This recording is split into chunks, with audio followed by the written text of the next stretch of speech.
जय विष्णुपाद परमहंस परिव्राजकाचार्य अष्टोत्तर शत Shrimad divine grace ऐसी भक्ति वेदांत स्वामी श्रील प्रभुपाद की इस्कॉन लिबर्टी फाउंडर आचार्य श्रील प्रभुपाद की जय विष्णुपाद परमहंस परिव्राजकाचार्य अष्टोत्तर शत श्रीमद भक्ति सिद्धांत सरस्वती महाराज की नामाचार्य हरिदास ठाकुर की अनंत कोटि वैष्णव वृंद की प्रेम से कहो श्री कृष्ण चैतन्य प्रभु नित्यानंद श्री अद्वैत गदाधर श्रीवासदि गौर भक्तवृंद की श्री श्री राधा बेनी माधव की श्री श्री जगन्नाथ बलदेव सुभद्रा महारानी की समवेत गौर भक्तवृंद की गौर प्रेमानंदे।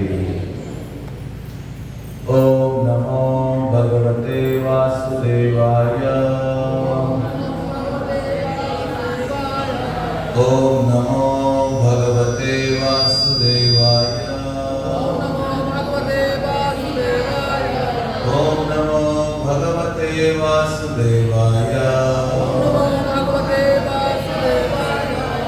ओम ज्ञानतिमिरान्धस्य ज्ञानाञ्जनशलाकया चक्षुरुन्मिलितं येन तस्मै श्रीगुरवे नमः।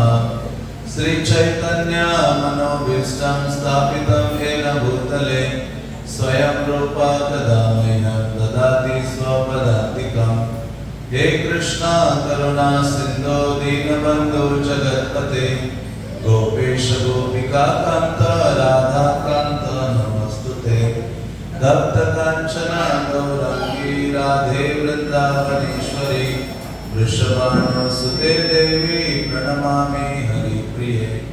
जय श्री कृष्ण चैतन्य प्रभु नित्यानंद श्री अद्वैत गदाधर श्रीवासदि गौर भक्तवृंद।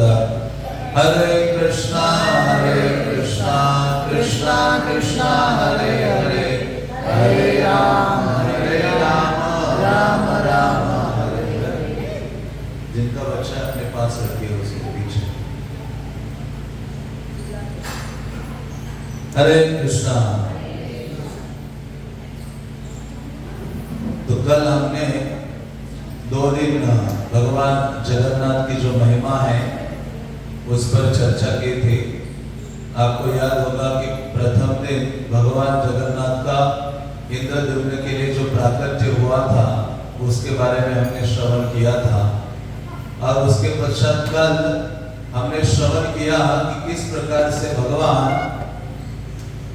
जगन्नाथ देव प्रकट होते हैं द्वारका में और साथ ही साथ वृंदावन में भी वो प्रकट होते हैं।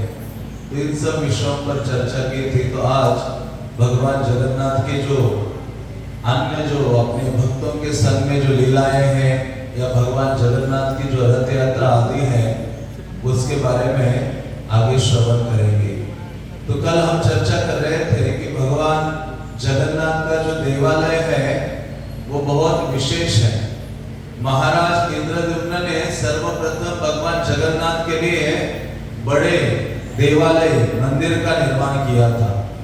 भगवान कहते हैं कि अरे आप मेरे लिए यहाँ घर बनाओ, मैं तुम्हारे लिए वैकुंठ में क्या बनाऊंगा, घर बनाऊंगा।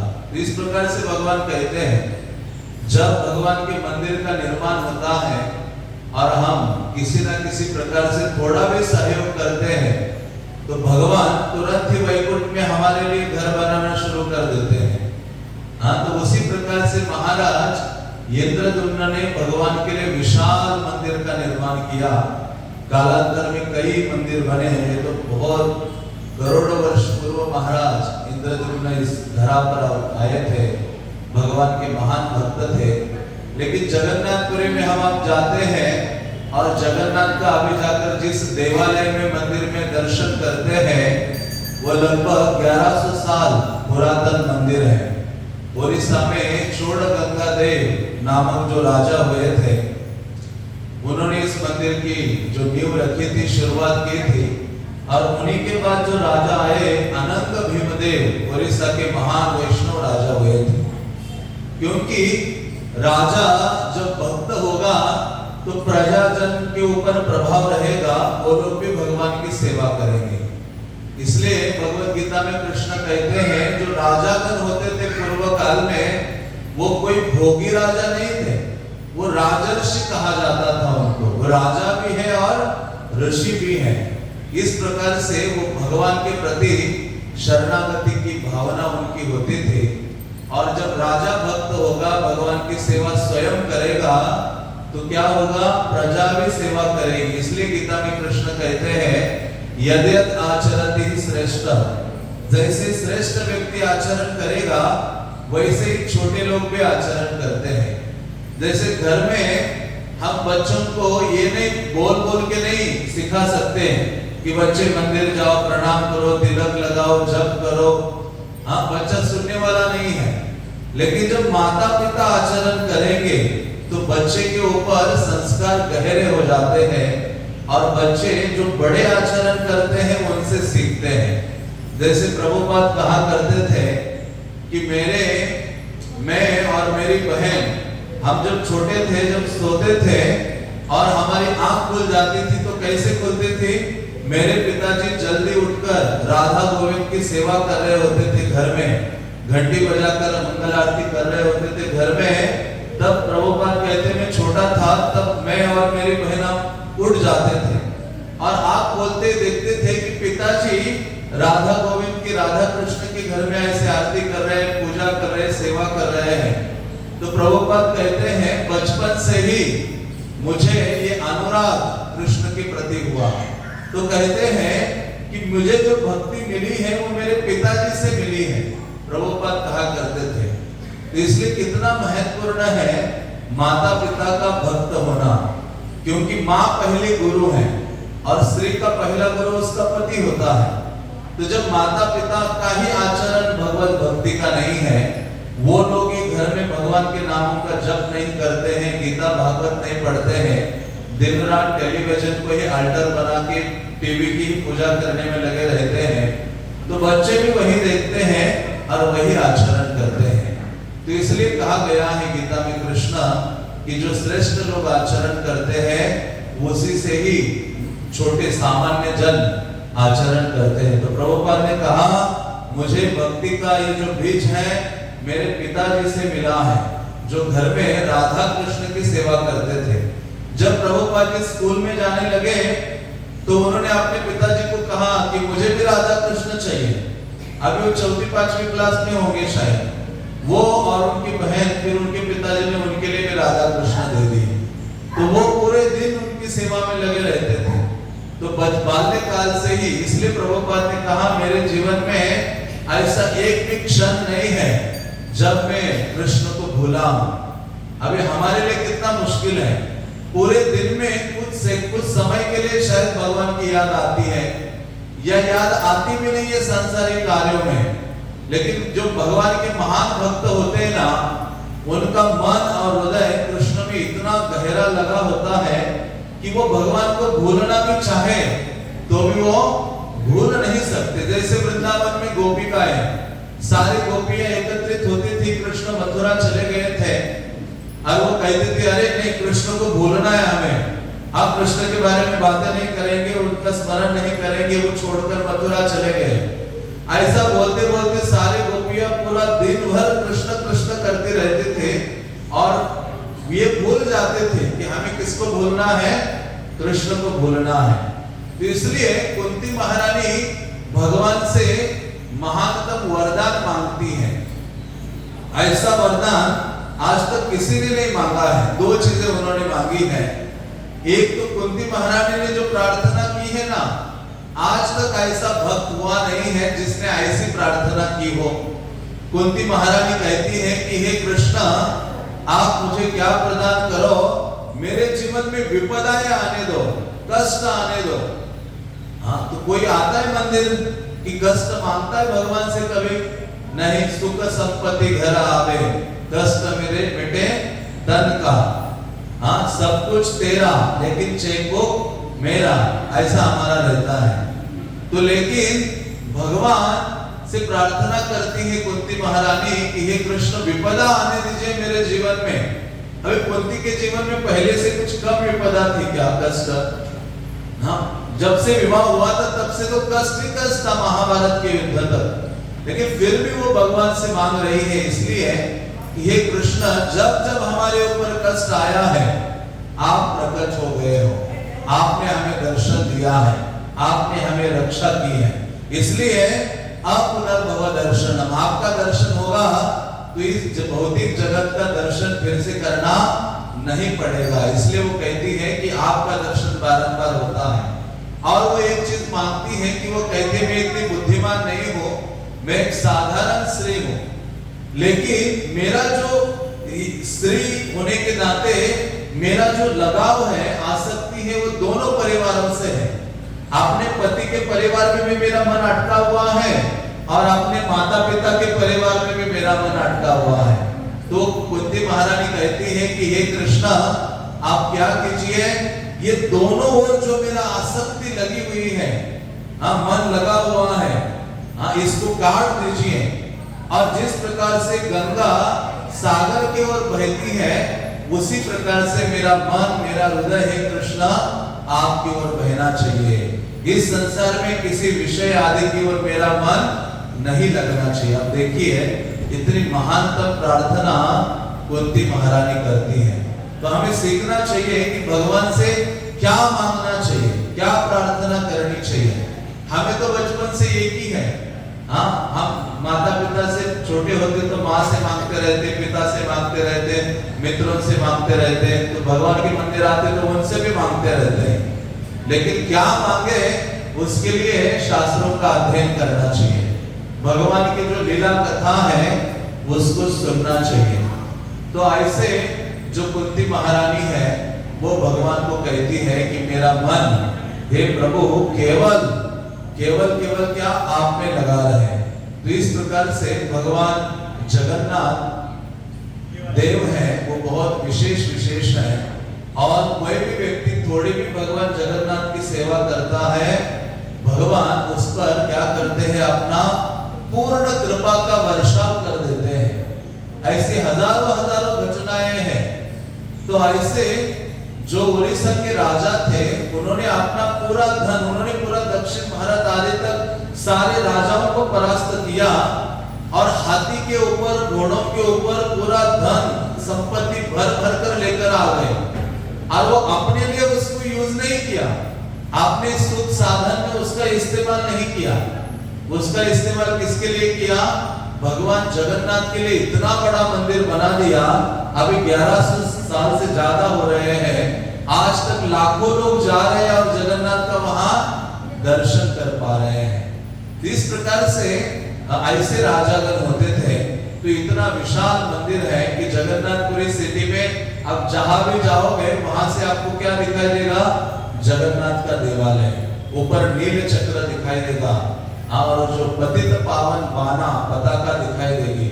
तो ऐसा जो सुंदर देवालय है, और जरूर जीवन में एक बार तो क्या करना चाहिए, जगन्नाथपुरी जाकर आना चाहिए। शास्त्र कहते हैं कि जो गृहस्थ व्यक्ति है उसको साल में 2 बार, आप लोग बिल्कुल आगे आ जाइए, आगे आगे आ जाइए सब लोग, इधर आ जाओ, बाद में लोगों को जाने के लिए रास्ता रखिए, बिल्कुल आगे आ जाओ।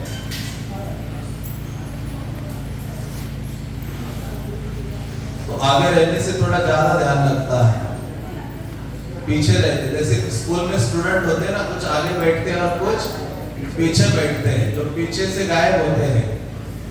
हाँ। तो इसलिए कथा में उससे क्या होता है, बाधा नहीं होती है।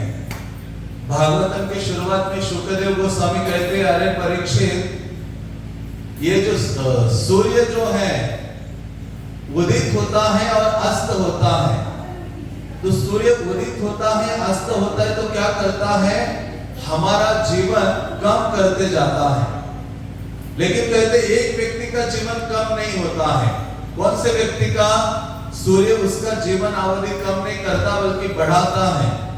कौन सा ऐसा व्यक्ति है, तो शुक्रदेव गोस्वामी परीक्षित महाराज को कहते हैं कि जो व्यक्ति भगवान की कथा को सुनता है, ऐसे व्यक्ति की आयु क्या होती है, बढ़ने लगती है। जितना समय वो कथा में बैठा है ना, उसका उतना ही जीवन क्या होगा, ज्यादा बढ़ेगा। तो मानो 2 घंटे आप बैठे हैं तो 2 घंटे और ज्यादा हम जीवित रहेंगे।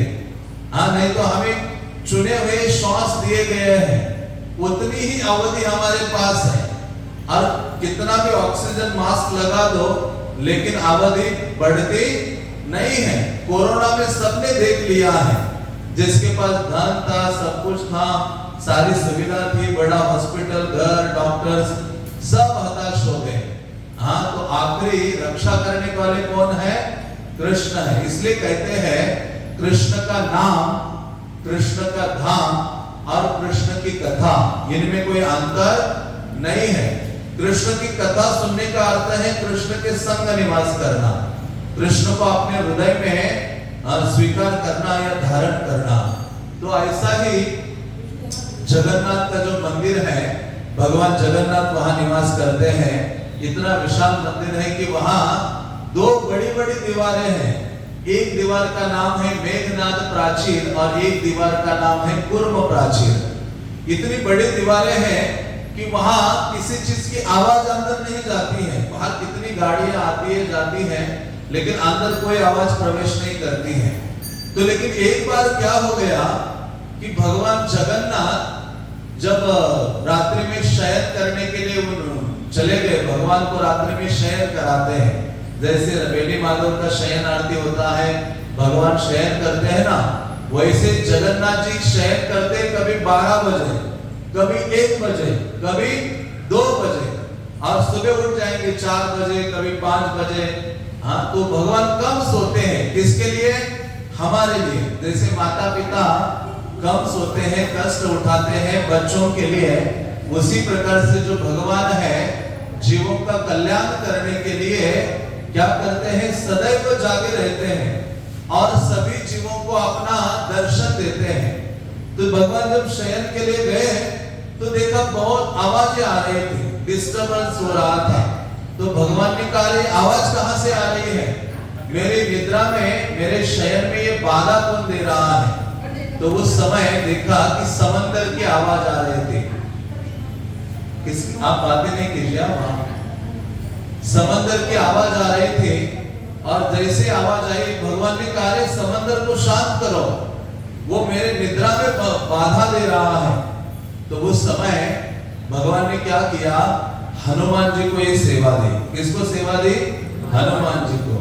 आप देखो, जगन्नाथपुरी ऐसा स्थान है जहां सारे देवी देवता जगन्नाथ की सेवा में लगे हुए हैं। कल हमने सुना पंच महादेव लगे हुए हैं, अष्ट दुर्गा लगी हुई है, जितने भी देवियां हैं ना, चंडी है, दुर्गा है, सारी देवियां वहां जगन्नाथ की सेवा कर रही हैं। अलग अलग नामों से अलग अलग उनकी सेवा है।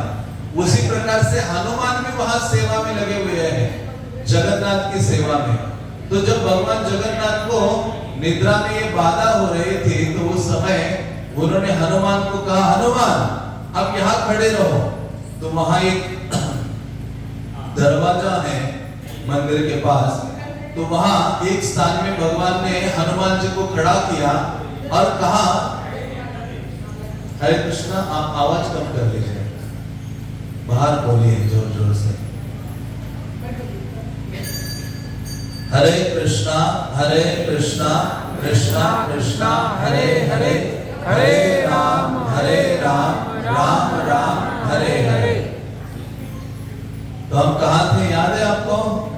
हनुमान जी के साथ थे।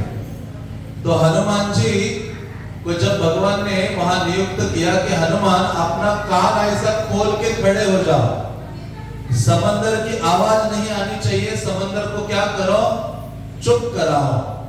हाँ, समंदर के पास आप जाओ, कितनी आवाज करता है, देखा आपने? तो लेकिन ये आवाज पूरी मंदिर में आने लगी। भगवान की निद्रा में बहुत बाधा हो रही थी। तो वो जो हनुमान जिनको खड़ा किया, उनका नाम रखा गया कान पाटा हनुमान, मतलब जिन्होंने कान बड़ा करके वो सुन रहे हैं। और जैसे ही आवाज बढ़ती थी समंदर की, हनुमान जी कहते थे, अरे चुप हो जाओ, शांत हो जाओ। जैसे कथा के बीच में आवाज होती है ना, तो हम बोलते हैं, अरे चुप हो जाओ। तो उसी प्रकार से समंदर को हनुमान क्या करते हैं? वहां शांत करते हैं कि मेरे प्रभु सो रहे हैं और आप जोर जोर से आवाज कर रहे हो। हाँ, तो ये अपराध है। तो इस प्रकार से एक हनुमान तो ये है, ऐसे 8 हनुमान जगन्नाथपुरी में अलग अलग सेवा में लगे हुए हैं। एक हनुमान है जिनका नाम है बेड़ी हनुमान। क्या नाम है? हाँ, लोग जाते हैं ना हनुमान जी के पास, उनको पूरा सिंदूर लगाएंगे, ये करेंगे, वो करेंगे, लेकिन हनुमान बड़े परेशान होते हैं। हनुमान कहते हैं अरे राम का नाम जप करो दिन रात, मैं उसी से संतुष्ट होगा। तुम्हारे सिंदूर लगाने से, तुम्हारे बाकी कार्यों से मैं संतुष्ट नहीं होने वाला। तो हनुमान जी क्या करते हैं, हमें अपने आचरण से सिखाते हैं कि किस प्रकार से भगवान राम की सेवा करनी चाहिए। तो जगन्नाथपुरी में जो हनुमान एक दूसरे जिनका नाम है बेड़ी हनुमान, तो क्या हुआ, ये जो समंदर है ना, भगवान के ससुर हैं, क्योंकि लक्ष्मी देवी उनकी पत्नी है वहां जगन्नाथपुरी में, और लक्ष्मी देवी के पिता कौन है? समंदर है। तो ये जो समंदर है क्या करते थे, जगन्नाथपुरी में पूरा अपनी सीमा का उल्लंघन करके आ जाते थे। मानो ये यमुना पूरा बाहर आ जाए और ये एरिया पूरा डुबा दे सबके घर, तो कितने लोग त्रस्त हो जाएंगे। तो ऐसे ही होने लगा, समंदर अपनी सीमा लांघ के बाहर आ जाता था। जगन्नाथपुरी में जितने घर थे, कुटिया थे, सब ऐसे पानी से भर जाते थे। तो जगन्नाथपुरी के जो वासी थे, निवासी थे, वो जगन्नाथ के पास आए और कहा, हे प्रभु, आप हमारे रक्षक हो, और कैसी रक्षा कर रहे हो आप हमारे? और आपने तो गीता में कहा है, अनन्या चिंतयन्तो माम ये जना पर्युपासते, कि जो अनन्य भावना से मेरी भक्ति करेगा, भगवान का वचन है, मैं उसकी रक्षा करता हूँ। उसकी जो आवश्यकता है मैं वो पूर्ति करता हूँ, और उसके पास जो चीजें हैं उसकी भी रक्षा करता हूँ। तो भगवान को भी वो सारे निवेदन करने लगे कि ये देखो समंदर आ रहा है, हमारे घर, हमारा सामान हमें कष्ट दे रहा है। तो समंदर को जगन्नाथ ने कहा, अरे अभी कल से मत आना बाहर, वहां तक ही रहो। तो 2-3 दिन हो गए, लेकिन फिर 5वें दिन समंदर बाहर आया, फिर से जगन्नाथपुरी के लोगों के घर आगे जलमग्न करा दिए। तो फिर जगन्नाथ जी के पास सब लोग आ गए, प्रभु आप कैसे हो, ये समंदर आपकी बात सुनता नहीं है। तो जगन्नाथ ने क्या किया, कहते अभी मेरे भक्तों को खड़ा कर देता हूं। हाँ, किसको बुलाया उन्होंने? हनुमान जी को बुलाया। किसको बुलाया? हाँ, कभी कभी भक्त भगवान क्या करते हैं, अपने भक्तों को बड़ा, अपने से बड़ा कर देते हैं, इतनी शक्ति देते हैं। जैसे चैतन्य महाप्रभु ने कहा, पृथ्वी ते आचे जत नगर आदि ग्राम सर्वत्र प्रचार होय बे मोरणा। पृथ्वी में जितने गांव गांव नगर आदि हैं, वहां ये हरे कृष्ण महामंत्र का प्रचार होगा। गांव गांव के लोग हरे कृष्ण मंत्र का उच्चारण करेंगे। चैतन्य महाप्रभु ने 500 साल पहले भविष्यवाणी की थी, लेकिन स्वयं चैतन्य महाप्रभु वो साकार नहीं कर पाए। तो उन्होंने किसको भेजा? प्रभुपाद जी को भेजा, जो 70 साल की आयु में 40 रुपए लेकर, कोई साथ में नहीं है, जहाज में बैठकर न्यूयॉर्क अमेरिका चले जाते हैं, और वहां जाकर क्या करते हैं? कृष्ण भक्ति का प्रचार करते हैं, और सारे गांव गांव नगर नगर में ये हरि नाम शुरू होता है। तो उसी प्रकार से हनुमान जी को बुलाया और हनुमान जी को खड़ा किया वहां समंदर के तट पर। हनुमान जी गदा लेकर खड़े थे। अभी गदा को देख के समंदर कांपने लगा कि आगे नहीं आऊंगा। तभी हनुमान जी वहां लगे हुए थे सेवा में, नियुक्त थे। तो लेकिन जगन्नाथपुरी की एक समस्या है। क्या है? जगन्नाथ का जो प्रसाद है ना, वो देवतागण भी ऊपर से आते हैं जगन्नाथपुरी में प्रसाद ग्रहण करने के लिए। इसलिए कहा जाता है, जगन्नाथ भात जग पसारे हाथ। जगन्नाथ का भात प्रसाद खाने के लिए क्या है? सारा जगत अपना हाथ आगे करता है। ऐसे कहा गया है कि अरे भगवान का प्रसाद पाने के लिए शिव जी ने बहुत तपस्या की थी, पार्वती ने तपस्या की थी। ये सारे देवी देवता भगवान का महाप्रसाद पाने के लिए ऐसे आतुर रहते हैं। वो कहते कि कब मेरा सौभाग्य उदित होगा और भगवान का थोड़ा सा प्रसाद मुझे प्राप्त होगा। हाँ, तो ऐसा वहां तो ज्यादातर राइस प्रसाद होता है, और बहुत सारे अन्य व्यंजन भी हैं। 56 भोग लगते हैं 8 बार। कितनी बार? 56 मतलब मानो राइस एक है, लेकिन राइस से 50 बना देंगे। कर्ड राइस, इमली वाला राइस, ऐसे अलग अलग राइस, तो राइस को केवल एक ही गिना जाएगा। ऐसे कितने व्यंजन बनाते हैं और एक बार इतना राइस बनाते हैं कि 25,000 लोग ग्रहण करेंगे। और कितने हजार मटके, आप जगन्नाथपुरी जाओ तो दोपहर को भगवान को भोग लगते हुए आप अपने आंखों से देख सकते हो। भगवान जगन्नाथ मानो जहां ये पूरा आखिरी दीवार है ना इस कैंपस का, जहां बच्चे खेलते हैं, उसके बाद दीवार है घाट का, वहां जगन्नाथ जी है और भोग मंडप यहाँ है, इधर है मानो। इधर सारे कम से कम 2-3 हजार मटके रखे जाते हैं और एक के ऊपर एक सारे मटके रखते हैं, जिसमें किसी में स्वीट राइस है, किसी में दालमा है, कई प्रकार की सब्जियां हैं, कई प्रकार की चटनियां हैं, कई प्रकार के स्वीट्स हैं। ये सारे रखे जाते हैं तुलसी डालकर, हजारों मटके।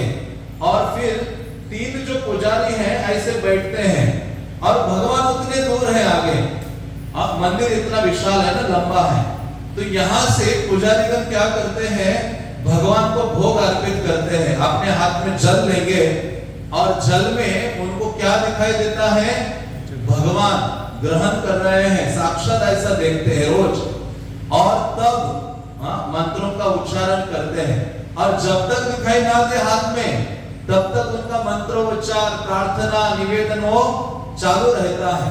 और भगवान प्रतिदिन जगन्नाथपुरी में क्या करते हैं, इन भोगों को स्वीकार करते हैं, क्योंकि महाराज इंद्रद्युम्न ने कहा था कि हे प्रभु आप जगन्नाथपुरी में रहिए और वहां रहकर आपके हाथ कभी सूखने नहीं चाहिए, गिले रहने चाहिए। उसका अर्थ है कि आप खाते रहिए। तो कितना बड़ा किचन है वहां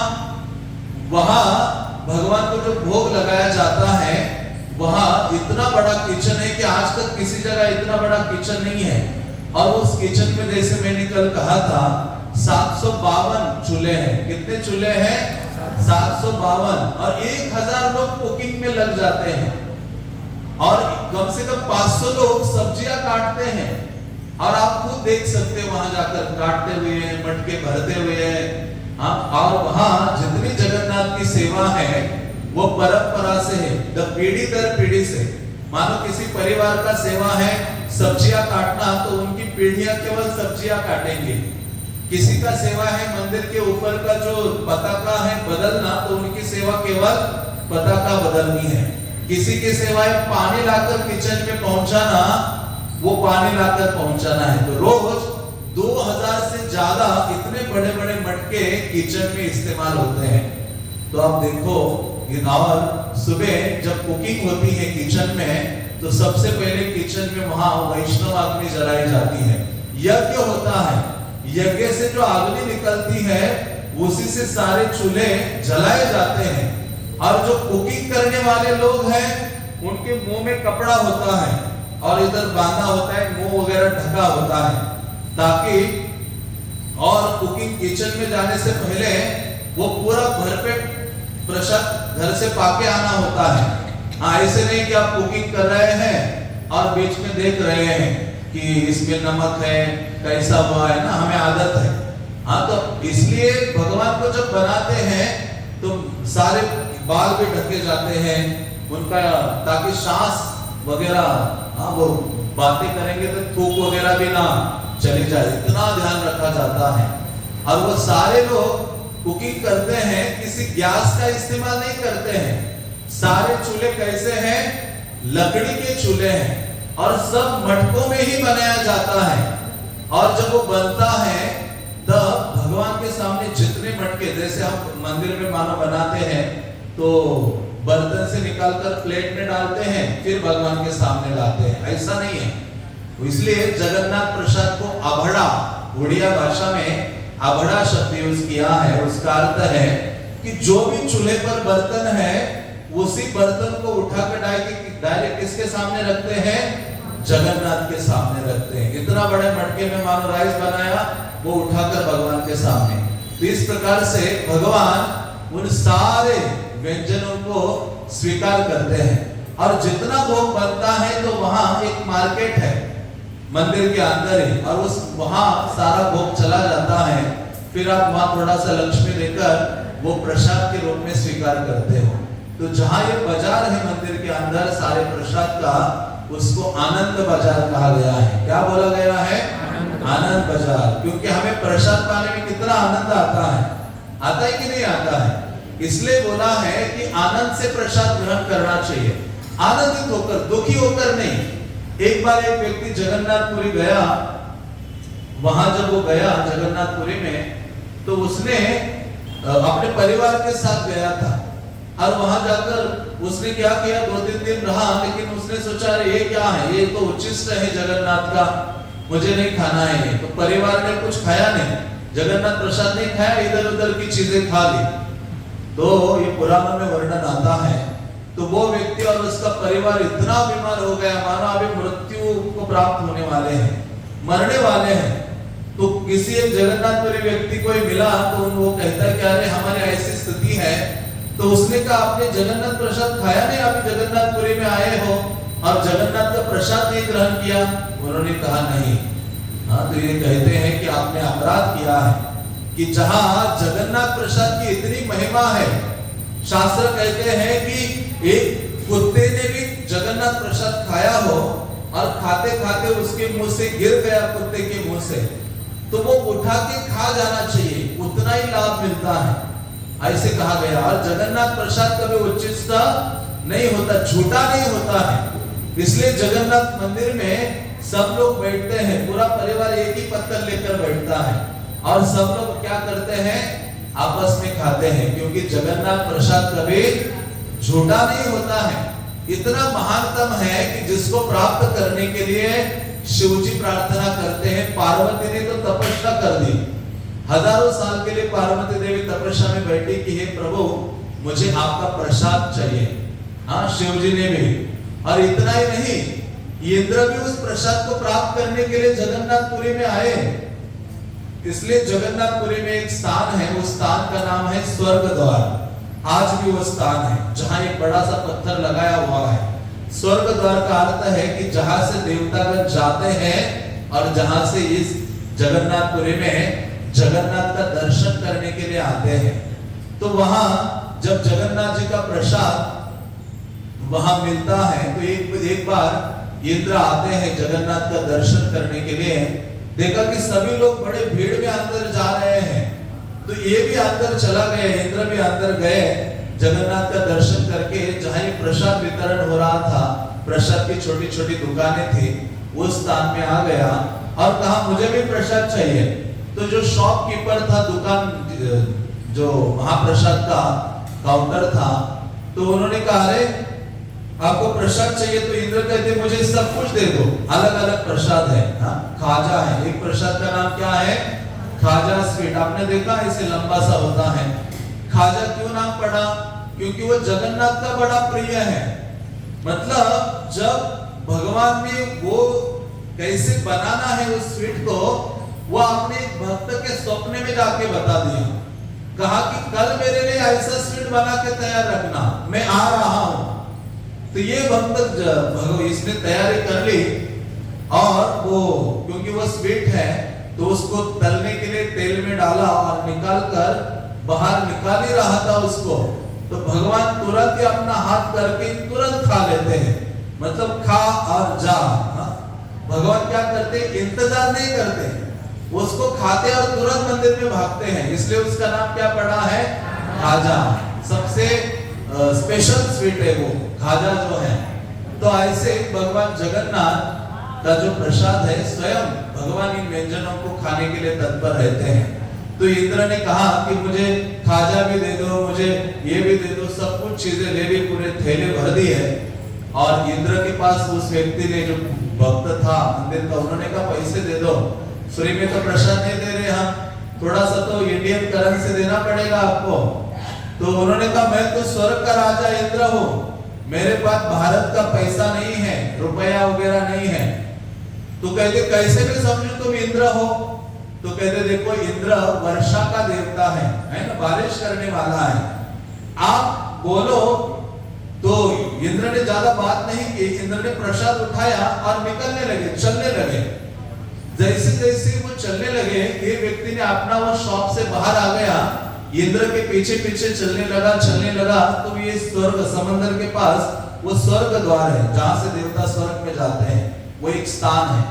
तो इंद्र वहां खड़े हो गए जाकर, कहते देखो अभी मैं यहाँ से जा रहा हूँ स्वर्ग के लिए। कहते आप, मुझे नहीं लगता आप इंद्र हो। तो ये कहते देखो मेरे पांव तो पृथ्वी का स्पर्श नहीं करते, क्योंकि देवता के जो पांव हैं पृथ्वी का स्पर्श नहीं करते हैं। उनके गले में जो माला है वो कभी मुरझाती नहीं है। तो ऐसे कई सारे लक्षण है। उन्होंने कहा देखो मैं देवता हूँ वर्षा का, आप अभी बोलो तो अभी मैं बारिश करा के दिखाता हूँ यहाँ। तो तुरंत ही बारिश आने लगी। तो ये समझ गया कि आप तो इंद्र ही हो। तो कहते मुझे भी ऐसा वर दे दो कि मैं जहां कहूं वहां बारिश होनी चाहिए। तो ये जो मंदिर का सेवक था, इसने, इंद्र गया महाप्रसाद लेकर, वहां अपने स्वर्ग में सभी देवताओं को बांटना होगा प्रसाद। तो ये आ गया मंदिर के अंदर और आपने जहां महाप्रसाद बेचने के लिए रखा था वहां बैठ गया। तो बहुत देर सोचते सोचते उसने सोचा चलो अभी इंद्र से जो वर मिला है ट्राई करता हूं कि बारिश होती है कि नहीं होती। ये ऐसा ही उसने वर तो नहीं दिया इंद्र ने। तो इन्होंने कहा इंद्र देवता अभी बारिश होनी चाहिए, लेकिन केवल जगन्नाथ मंदिर के अंदर होनी चाहिए, मंदिर के बाहर एक भी बूंद नहीं गिरनी चाहिए। तो उसी क्षण इतनी बारिश आ गई मानो मूसलाधार वर्षा मंदिर के अंदर हो रही है। लोग परेशान हो रहे हैं, लोग दीवार से बाहर देख रहे हैं कि बाहर एक भी बूंद बारिश नहीं हो रही है। हाँ, तो सब लोग उस आते हैं और ये कहता है कि ये बारिश वास्तव में इंद्र क्या किया था, यहाँ जगन्नाथ का प्रसाद पाने के लिए आया था और जिसने मुझे ये वर देकर गया है। तो इस प्रकार से शास्त्र कहते हैं कि जगन्नाथ का प्रसाद पाने के लिए जो देवतागण है वो भी सदैव लालायित रहते हैं। तो वो व्यक्ति अति भाग्यवान है जिसका सौभाग्य उदित हो गया है, जिसको भगवान जगन्नाथ का थोड़ा सा प्रसाद प्राप्त होता है।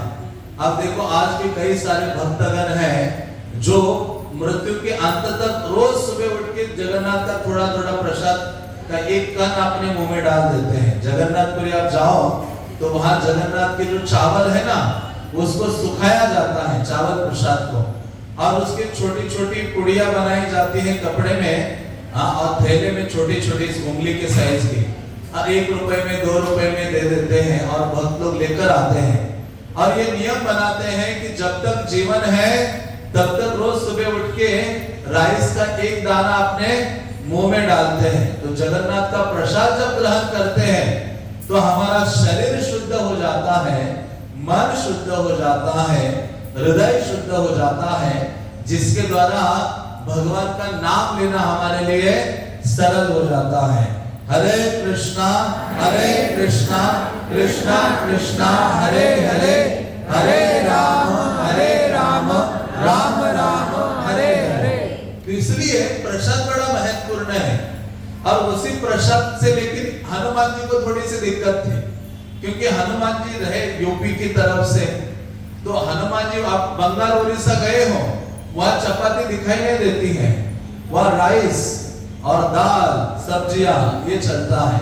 तो जगन्नाथपुरी में बहुत राइस और भी सब्जियां। लेकिन हनुमान जी को जब सेवा में लगाया, हम उस कथा की ओर वापस आए हैं। हनुमान जी कहाँ खड़े थे अभी गदा लेकर? समंदर के किनारे। समंदर अंदर आना नहीं चाहिए, तो गदा लेकर खड़े थे, रोज सेवा कर रहे हैं। लेकिन रोज राइस खा रहे हैं, कई चीजें खा रहे हैं। हनुमान जी कहते मुझे ना अयोध्या की बड़ी याद आ रही है। कहाँ की याद आ रही है? हाँ, क्योंकि हनुमान जी जब पहली बार जगन्नाथपुरी गए जगन्नाथ का दर्शन करने, तो वहां उन्होंने सीताराम लक्ष्मण दिखाई दिए उनको। वहां भगवान कहते देखो हनुमान आ रहा है, बलराम तुम क्या बन जाओ अभी? लक्ष्मण। और सुभद्रा को कहते थोड़ी देर के लिए अभिनय करो, तुम क्या बनो? सीता बनो, क्योंकि मेरे ये जो सेवक है ना हनुमान, ये मेरे दूसरा जो रूप है उसके प्रति बड़े आकर्षित है। हाँ, तो फिर भगवान की सेवा के लिए हनुमान समंदर के तट पर नियुक्त हुए। तो एक दिन क्या हुआ कि उनको ऐसे ही सोचा भी क्या रोज राइस खा रहा हूं और सब लोग सुखी थे जगन्नाथपुरी में, क्या भी समंदर अंदर नहीं आ रहा है। लेकिन कुछ दिनों के बाद ऐसी घटना घटी कि फिर समंदर अंदर आ गया, पूरा जलमग्न कर दिया घर। सब लोग गए जगन्नाथ के पास, जगन्नाथ जी क्या है? हाँ, आपने तो फिर से समंदर आ गया, आप कैसे स्वामी हो जगत के? तो उन्होंने कहा मैंने हनुमान को खड़ा किया था, जाओ चेक करो हनुमान है कि नहीं। तो भक्तों ने चेक किया, हनुमान तो अपनी सेवा से गायब है। मानो आपको कोई चरणामृत बांटने के लिए बिठाता है कि प्रभु जी या माता जी अभी आपको चरणामृत प्रसाद बांटना है, लेकिन जिस भक्त ने सेवा दी वो कहाँ चले गए, 2 मिनट में आप गायब हो जाओगे। हाँ, तो हनुमान जी तो गए, तो हनुमान जी नहीं थे, तो देखा कि इन्होंने कहा हनुमान जी कहाँ हैं। तो भगवान ने चेक किया तो हनुमान अयोध्या पहुंचे हुए हैं, क्योंकि फिर हनुमान को बुलाया, हनुमान क्या कारण है तुम यह सेवा छोड़कर भाग गए। प्रभु बूंदी के लड्डू की बहुत याद आ रही थी। किसकी याद आ रही थी? बूंदी के लड्डू। यहाँ जगन्नाथपुरी में नहीं है। आपके प्रसादम में स्वीट राइस है, कई प्रकार के खाजा है, ये है वो है, बहुत सारे स्वीट है, लेकिन एक ये बूंदी का लड्डू नहीं है ना। वहां अयोध्या में बूंदी के लड्डू मेरे बड़े प्रिय हैं, तो बूंदी लड्डू खाने के लिए गया था। तो जगन्नाथ ने अपने सेवकों को बुलाया जो किचन इंचार्ज थे, उनको कहा आज से मेरे भोगा में क्या ऐड करो, बूंदी का लड्डू भी भोग लगना चाहिए, ताकि ये हनुमान जी बूंदी का लड्डू खाने के लिए अपनी सेवा छोड़कर अयोध्या ना भागे। इसलिए आज भी आप जाते हो तो अभी तो इतना छोटा साइज है, बूंदी के लड्डू है। तो हर ऐसे जितने पदार्थ है ना जगन्नाथ के, जितने हैं हजारों हैं, उनके पीछे किसी न किसी के पीछे कोई ना कोई क्या है, कथा है। तो इस प्रकार से भगवान जगन्नाथ का जो प्रसाद है, देवतागण भी उसको प्राप्त करने के लिए लालायित रहते हैं। इसलिए कहा गया है प्रसाद हेतु प्रसन्नता। प्रसाद के द्वारा व्यक्ति क्या करता है, प्रसन्नता को प्राप्त करता है। और प्रसाद इसलिए कहा गया है, चाहे हम मंदिर आए या घर में रहे, हमें प्रसाद ही खाने का प्रयास करना चाहिए। हाँ, क्योंकि घर के परिवार के सारे लोगों का जीवन एक स्त्री के हाथ में है। जो घर में कुकिंग करती है ना, उसके हाथ में सबका जीवन है, उसके हाथ में किचन है, और किचन की इंचार्ज लक्ष्मी देवी है। जगन्नाथ मंदिर में किचन इंचार्ज कौन है? लक्ष्मी है, उसके अंडर सब सेवा करते हैं। या कृष्ण के किचन में इंचार्ज राधा रानी है, हाँ, जो बनाती रहती है। राधा रानी तो ऐसी है कि आज तक उन्होंने जितने व्यंजन बनाए दोबारा नहीं बनाया है। कृष्ण ने दोबारा वही व्यंजन आज तक नहीं खाया है। ऐसी है हमारी राधा रानी, जो हर रोज नया व्यंजन बनाती है, कभी रिपीट नहीं करती है। तो उसी प्रकार से जो प्रसाद है वो प्रसन्नता देता है। और भक्त लोग तो कहते हैं प्रभु का साक्षात दर्शन। प्रसाद का मतलब क्या है? प्रभु का साक्षात दर्शन। प्रभुपाद अमेरिका गए ना, तो प्रभुपाद ने सोचा रे अमेरिका में ये जो हिप्पी लोग हैं, विदेशी लोग हैं, ये लोग क्या समझेंगे भागवत को, क्या गीता को समझेंगे, लेकिन हर कोई प्रसाद को समझ जाएगा, है कि नहीं? कुछ समझ में आए ना आए, लेकिन गुलाब जामुन सामने दिखाई दे तो समझ में आ जाता है सब कुछ। क्या है ये? प्रसाद है। तो प्रभुपाद ने क्या किया, जब गए तो वहां पहले तो एक पेड़ के नीचे अकेले बैठते थे, करताल लेकर हरे कृष्णा गाते रहते थे अकेले। तो उस बगीचा में जितने लड़के लड़कियां सब थे, वो सब आके स्वामी जी के पास बैठ गए। उनको अच्छा लगने लगा, रही कृष्ण राम क्या है, स्वामी जी हमें भी सिखाओ, ये आप गाते हो और आनंदित रहते हो, हमें भी ऐसा आनंदित होना है, हमें भी ऐसे सुखी होना है। तो प्रभुपाद ने कहा ये हरे कृष्ण महामंत्र है, कलियुग में भगवान को प्राप्त करने का सर्वोत्तम साधन है। भगवान के हजारों नाम हैं, हाँ, लेकिन ये महामंत्र इस युग के लिए है। तो ऐसे जब कहा और उन सबको प्रभुपाद ने सिखाया और कहा कि मैं अभी प्रवचन दूंगा रोज, हफ्ते में 3 दिन वो प्रवचन देते थे। एक छोटा सा स्थान था जब 20-25 लोग बैठ सकते, ऐसा स्थान था। और प्रभुपाद प्रवचन वहां देते थे सोमवार को, बुधवार को और शुक्रवार को, गीता के ऊपर। तो जो भी ये युवा लोग आते थे, बैठते थे, तो प्रभुपाद क्या करते थे, ये सब प्रवचन में आने से पहले स्वयं कुकिंग करते थे उनके लिए। पूरा राइस, दाल, सब्जी, चटनी, पकोड़े सब बना के रखते थे, ताकि प्रवचन के बाद क्या करेंगे, प्रसाद देंगे। क्योंकि प्रसाद खाएगा ना व्यक्ति तो शुद्ध होने लगता है उसकी चेतना, तब उसको भगवान समझ में आने लगते हैं, गीता समझ में आने लगती है, शास्त्र समझ में आने लगती है, जीवन का उद्देश्य समझ में आने लगता है। और साथ साथ प्रभुपाद ने क्या किया, एक कांच का जो क्या कहेंगे कंटेनर, कांच का बोतल बड़ा सा, वो इतना बड़ा भर के मानो यहाँ प्रवचन दे रहे हैं तो उस गेट के पास एक ऐसे टेबल के ऊपर कांच का बड़ा सा बोतल रखा और पूरा गुलाब जामुन से भर के रखा। किससे भर के रखा? गुलाब जामुन से। तो प्रभुपाद प्रवचन देते थे और उन्होंने कहा एक रूल है हमारा, प्रवचन में बैठने के लिए कोई आपको जोर जबरदस्ती नहीं है, लेकिन क्या करना होगा, जो भी आपको जब उठ के जाना है आप उठ के जाइए, लेकिन जाने से पहले क्या कीजिए, उस बोतल का ढक्कन खुला रखते थे, खोलना है और आपको जितने गुलाब जामुन चाहिए ले लीजिए, खाइए और फिर बाहर जाइए। तो कई जो लड़के थे वो उठते थे प्रवचन के बीच में से और उठ के जाते थे। अभी कई चीजें कई बार समझ में नहीं आती ना, हर व्यक्ति को प्रवचन में बैठना होता है तो उसको सारा संसार याद आने लगता है, उसको लगता है इससे महत्वपूर्ण कार्य मेरे घर में है, यहाँ है, वहां है, लेकिन वास्तव में जीवन में भगवान के बारे में श्रवण करने से महत्वपूर्ण कार्य कोई अन्य नहीं है। फिर से मौका नहीं मिलने वाला है, मृत्यु हमारे पीछे खड़ी है। आचार्यगण कहते हैं मृत्यु कैसी है, जैसे गर्दन के ऊपर टंगी हुई तलवार है और हमें किसी को नहीं पता वो तलवार कब गिरने वाली है। तो उसी प्रकार से प्रभुपाद ने कहा जो भी प्रवचन से उठ के जाएगा वो जो बोतल रखी है बड़ी सी जार, उसमें हाथ डालो, गुलाब जामुन ले लो और खा के बाहर जाओ। तो उस गुलाब जामुन का नाम क्या रखा था उन्होंने? ISKCON bullet. क्या नाम रखा था? बुलेट। गोली चलती है ना, तो प्रभुपाद ने रखा था इस्कॉन बुलेट कि एक बुलेट खानी है, बाहर जाना है। तो जो भी बीच में थोड़ा सा सोचते थे अरे ये स्वामी जी इंडिया से है, कई चीजें तो आधी समझ में आती है, आधी समझ में नहीं आती, ये गीता बोलते हैं, भागवत बोलते हैं, कुछ हरे कृष्णा बोलते रहते हैं, तो कुछ उड़ जाते थे। जाते जाते देखते थे अच्छा वहां जा रहे हैं, हाथ डालते थे, एक गुलाब जामुन, दो गुलाब जामुन, तीन गुलाब जामुन, जैसे खाके बाहर पांव डालने की इच्छा करते थे, कहते नहीं अभी वापस चलते हैं। कोई बाहर नहीं जाता था, सब पहुंचते थे उस बोतल वहां जार तक और आकर फिर से प्रवचन में बैठ जाते थे। तो प्रभुपाद ने कहा व्यक्ति को कथा समझ में आए या ना आए, प्रवचन समझ में आए या ना आए, लेकिन व्यक्ति को क्या समझ में आता है? प्रसाद समझ में आता है, हाँ, जो कथा के बाद होता है। तो उसी प्रकार से प्रभुपाद ने कहा कि हमारा ये जो धर्म है ना, एक किचन रिलीजन है, ऐसा बोलते थे इंग्लिश में, कि इसलिए प्रभुपाद ने सबको सिखाया विदेशियों को कैसे व्यंजन बनाने चाहिए, भगवान को अर्पित करने चाहिए।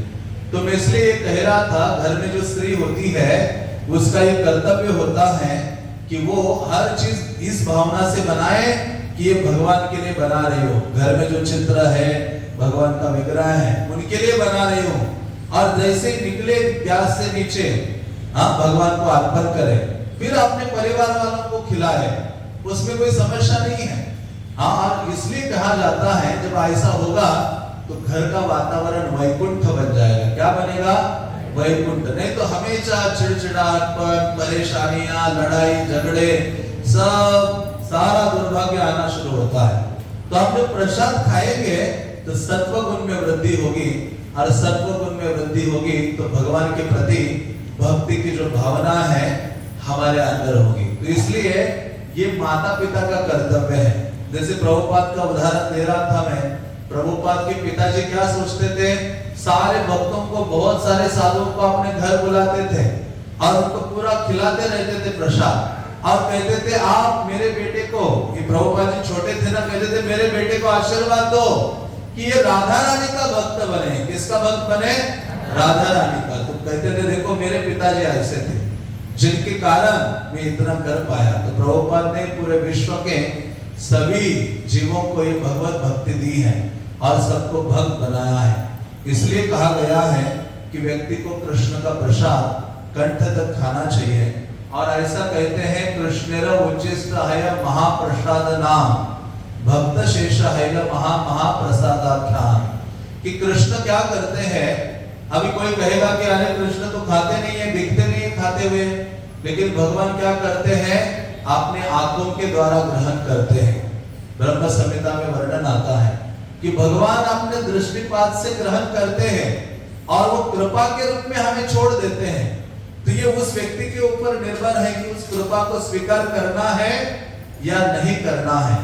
तो ऐसा जो जगन्नाथ प्रसाद है, इवन जगन्नाथपुरी आप जाते हो तो जब भगवान को भोग लगता है ना, हजारों मटके, तो जब भोग लग के जब निकलना शुरू होता है, भोग सारे मटके बाहर, तो उस समय एक जो वहां का सेवक है जगन्नाथ का, बड़ा सा घंटा हाथ में लेता है और मंदिर भगवान जहां निवास करते हैं उसके चारों ओर, मेन भगवान का मंदिर है, उनके चारों ओर दीवारों में सारे अन्य अन्य देवी देवताओं के मंदिर है, छोटे छोटे छोटे। क्यों? क्योंकि वो सब उनकी सेवा है।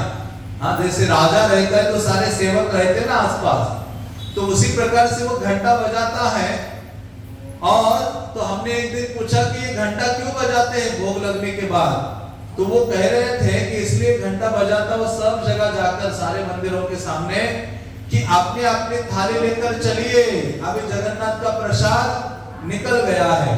तो जितने अलग अलग देवी देवता है, आप लोग आगे आइए ताकि रास्ता रहे पीछे, तो अलग अलग जो देवी देवता है वो सब क्या करते हैं, आप लोग यहाँ आ जाओ, तो सारे जो देवी देवता हैं वो प्रसाद ग्रहण करने के लिए हाँ तैयार होते हैं या जाते हैं। तो ऐसा जगन्नाथ का जो प्रसाद है वो स्वीकार करते हैं सभी देवी देवता। और इसके पीछे महान कहानी है कि कैसे जगन्नाथ का प्रसाद अवतरित हुआ है। जगन्नाथ जी प्रसाद देने के लिए क्यों जगन्नाथपुरी में अवतरित हुए, क्योंकि एक बार नारद मुनि भ्रमण कर रहे थे, तो नारद मुनि उद्धव से मिलते हैं। उद्धव कृष्ण के महान भक्त हैं। उद्धव ऐसे हैं कि भगवान मथुरा में, द्वारका में जो भी अपने हृदय की बात थी वो उद्धव को ही बताते थे। और द्वारका में जब भी कृष्ण भोजन करते थे ना, तो कृष्ण के पास किसी को बैठने की अनुमति किसी को नहीं थी। केवल एक ही व्यक्ति कृष्ण के पास बैठ सकता था भोजन करते समय, वो कौन थे? उद्धव थे। और भगवान ग्रहण करेंगे तो सबसे पहले उच्छिष्ट किसी को मिलता था, उद्धव ही ग्रहण करते थे। इसलिए उद्धव कहते कि हे प्रभु, मुझे माया से डर नहीं है। माया का मतलब क्या है? जो भी चीज, जो भी वस्तु, व्यक्ति, स्थान हमें कृष्ण का विस्मरण कराता है, वो व्यक्ति, वो वस्तु, वो स्थान हमारे लिए क्या है? माया है। माया का मतलब है जो चीज आपको कृष्ण का विस्मरण करा दे, कृष्ण से दूर करा दे, कृष्ण को भुलाए, वो व्यक्ति आपके लिए माया है।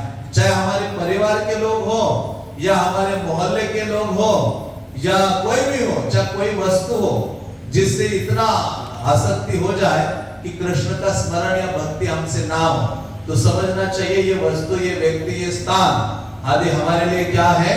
माया है। तो उद्धव कहते मुझे माया से डर नहीं है, क्योंकि हे प्रभु, मैं तो जो भी आपने इस्तेमाल किया है वही चीज मैं इस्तेमाल करता हूँ। कपड़े भी उद्धव पहनते थे, किसके पहनते थे? भगवान के पहनते थे। सारे अलंकार उनके पहनते थे, उच्छिष्ट उनका खाते थे। इसलिए कहते मुझे माया से डर नहीं है, क्योंकि मैं आपका उच्छिष्ट स्वीकार करता हूँ। तो कृष्ण है, हे कृष्ण, आपका मुझे कभी विस्मरण नहीं होगा। तो इसलिए नारद मुनि ने जब ये महाप्रसाद की महिमा उद्धव से सुनी, उद्धव ने कहा नारद, तुम तो बहुत घूमते हो, प्रचार करते हो, कभी भगवान का डायरेक्ट उच्छिष्ट खाने को मिला है?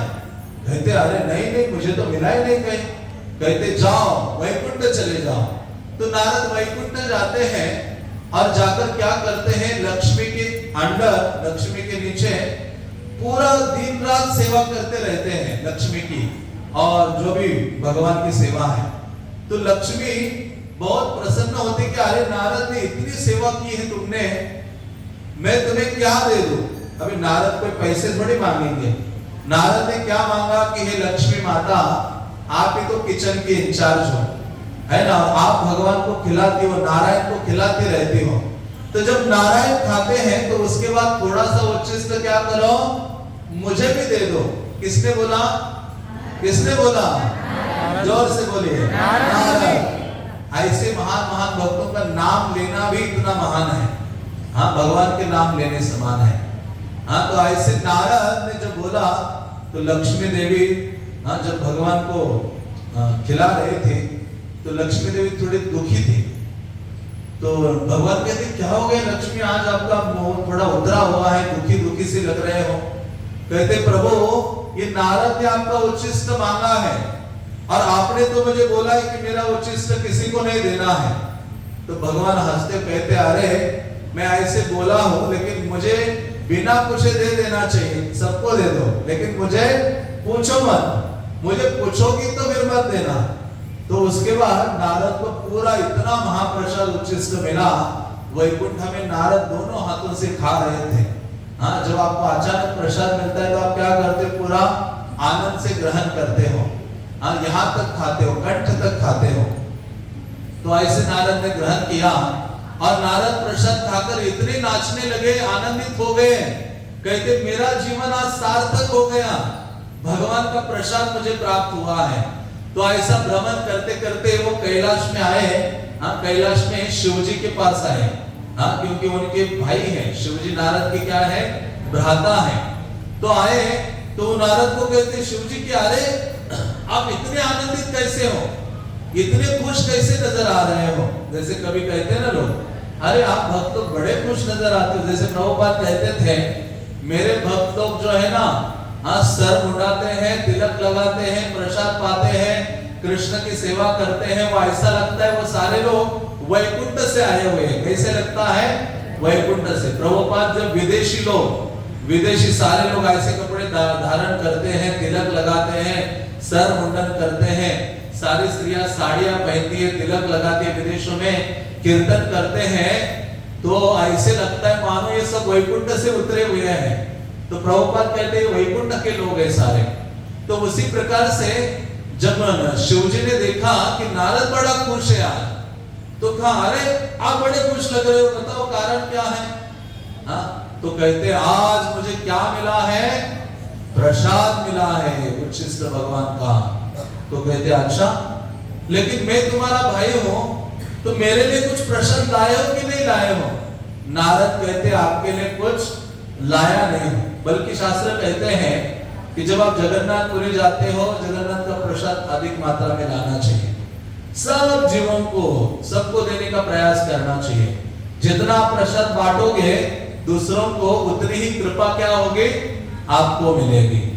जितना आप भगवान के बारे में दूसरों को बताओगे, जितना एक एक व्यक्ति को पकड़ के वेणी माधव का दर्शन करने के लिए लाओगे, तो आपके अकाउंट में भक्ति का अकाउंट क्या होगा, आपका बढ़ता जाएगा। कृष्ण ध्यान रखेंगे, अच्छा एक जीव जो सड़ रहा था किसी कोने में, उसको मेरे दर्शन के लिए लेके आया है, मेरे भक्ति में जोड़ रहा है, भगवान ध्यान देते हैं।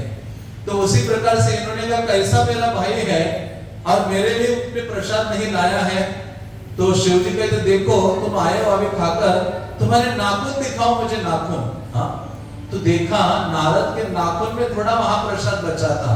कहाँ बचा हुआ था, अभी हम नाखून नाम लेते ही हमें लगता है अरे नाखून से कुछ खाना हम खाएंगे कोई, इसलिए कहते हैं विश्वास, श्रद्धा होनी चाहिए। प्रसाद में क्या होनी चाहिए, हाँ, वही चावल है, वही दाल है, वही सब्जी है, वही चटनी है, वही रसगुल्ला है जो आपके घर में भी खाते हो, लेकिन भगवान को अर्पित किया हुआ वही चीज है, लेकिन वो साधारण नहीं है।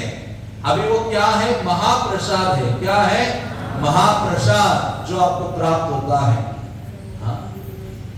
तो उसी प्रकार से ये इतना श्रद्धा होना चाहिए। इसलिए बोला है विश्वास से हरि मिले तर्के बहुत दूर।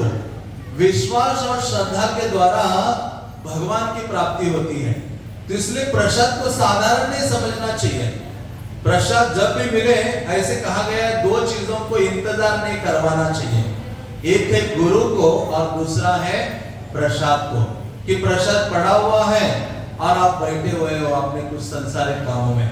ऐसे बोला गया है प्राप्ति मात्रेण भोक्तव्यम।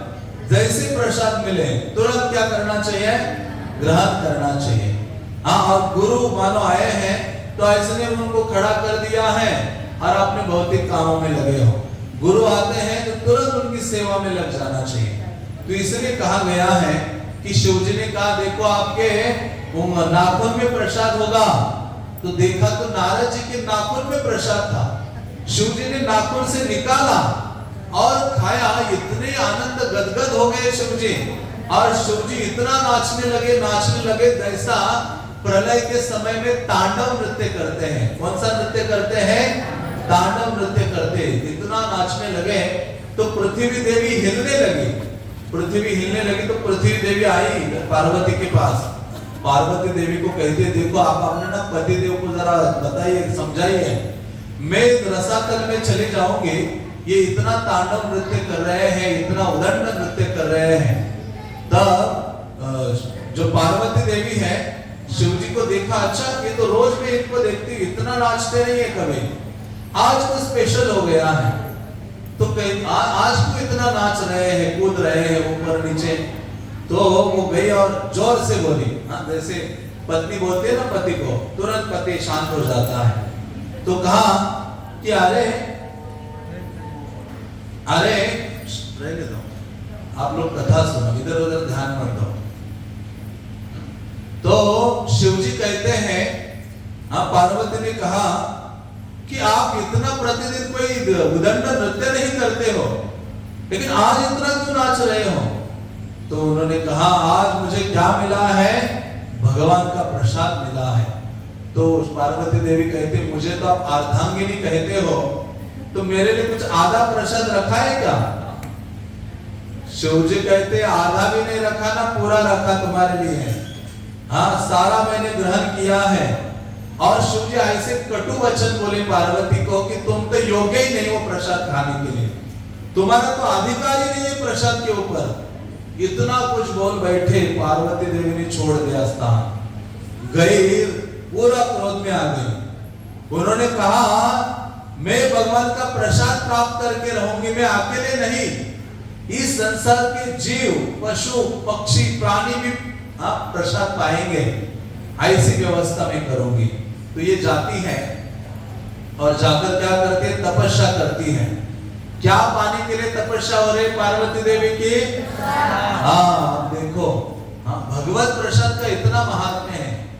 हम शिव जी के पास जाते हैं, पार्वती के पास जाते हैं, हाँ और वो क्या कर रहे हैं? भगवान का प्रसाद ग्रहण कर रहे हैं और भगवान का नाम उच्चारण कर रहे हैं। तो इस प्रकार से पार्वती देवी बिल्कुल ऐसे बैठ गई, तो भगवान सजग हो गए। भगवान ने कहा अरे पार्वती देवी बैठी तपस्या के लिए मेरे लिए है। तो भगवान पहुंच जाते, कहते क्या चाहिए पार्वती? पार्वती देवी कहते मुझे आपका प्रसाद चाहिए। तो भगवान कहते प्रसाद, हाँ मैं अवतरित होऊंगा, विशेष रूप धारण करूंगा और ऐसा रूप धारण करूंगा जो विशेष होगा और इतना प्रसाद होगा कि सारे जगत को मैं प्रसाद वितरण कराऊंगा, सबको खिलाऊंगा आपका अपना प्रसाद, और मेरा प्रसाद पाकर लोग वैकुंठ की प्राप्ति करेंगे। उनको कहा कि मैं इस धरा पर अपने नीलाचल जगन्नाथपुरी धाम में अवतरित होऊंगा, मेरे भ्राता बलराम सुभद्रा के सह जगन्नाथ के रूप में। तो पार्वती देवी बहुत आनंदित हो जाती हैं। हाँ पार्वती देवी भगवान के चरणों में गिरती है, उनके चरणों की धूली लेकर अपने माथे में लगाती हैं। और इसलिए आज भी आप जगन्नाथ मंदिर जाओगे, भगवान ने कहा मेरा प्रसाद सबसे पहले तुम्हें मिलेगा, तुम खाओगे उसके बाद जगत के सारे लोगों को मिलेगा, सभी जीवों को प्राप्त होगा। तो आज भी जगन्नाथपुरी में जो जगन्नाथ को भोग अर्पित होता है, भगवान उसको ग्रहण करते हैं और उसके बाद मंदिर में ही एक छोटा सा मंदिर है पार्वती देवी का, और वो पार्वती देवी का वहां नाम क्या है? विमला देवी। क्या नाम है? विमला देवी। वहां बैठी हुई है, ऐसी है, और वो प्रसाद के लिए है वहां, और वो भगवान का प्रसाद उनको दिया जाता है और फिर सारे जगत को वो प्रदान किया जाता है। इसलिए शास्त्र कहते हैं कि ऐसा जो प्रसाद है वो विशेष है। महाप्रसादेर गंधे सबे हवे मुक्त बंदे, कि महाप्रसाद जगन्नाथ के महाप्रसाद की सुगंध भी कोई लेता है ना, तो भी उसका जन्म मृत्यु का जो चक्कर है उससे वो मुक्त हो जाता है। इसलिए कहा गया है कि भगवान का जो प्रसाद है बहुत महत्वपूर्ण है।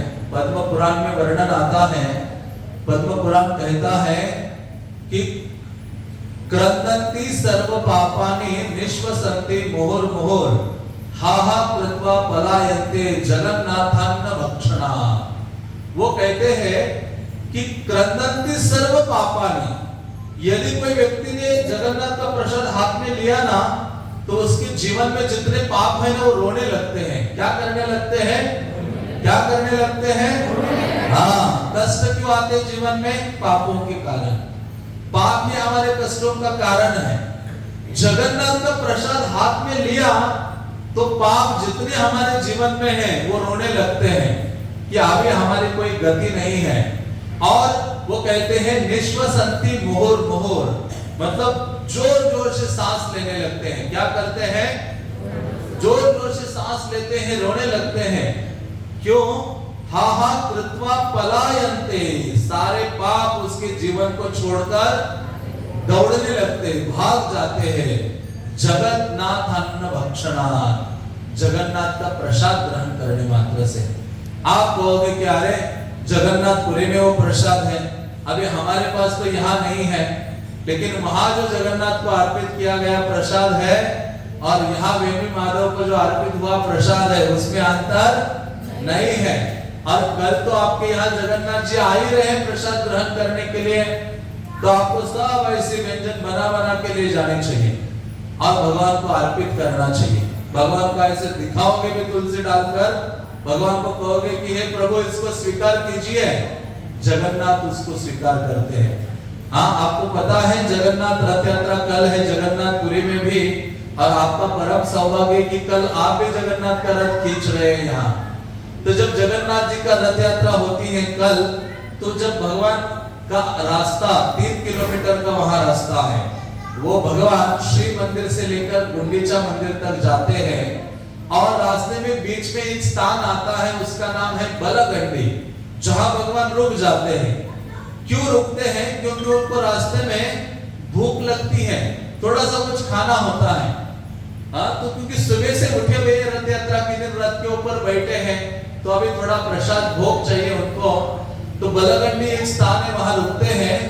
तो जगन्नाथपुरी के जितने वासी हैं सब विभिन्न व्यंजन बनाकर ले आते हैं और ऐसा भगवान को दिखाते हैं वहां, और भगवान क्या करते हैं? सबको स्वीकार करते हैं और उसके पश्चात भक्तगण प्रसादम ग्रहण करते हैं। तो ऐसा कहा गया है कि भगवान जगन्नाथ का जो प्रसाद है वो ग्रहण करने मात्र से जीवन के पाप सब ऐसे भागने लगते हैं। अगले श्लोक में वो कहते हैं रुदि रूपम मुखे नामम नैवेद्यम उदरे हरे। वो कहते हैं यदि मृत्यु से बचना है, मृत्यु के प्रभाव से दूर रहना है, तो क्या करना चाहिए? वो कहते रुदि रूपम मुखे नामम, हृदय में किसको धारण करो?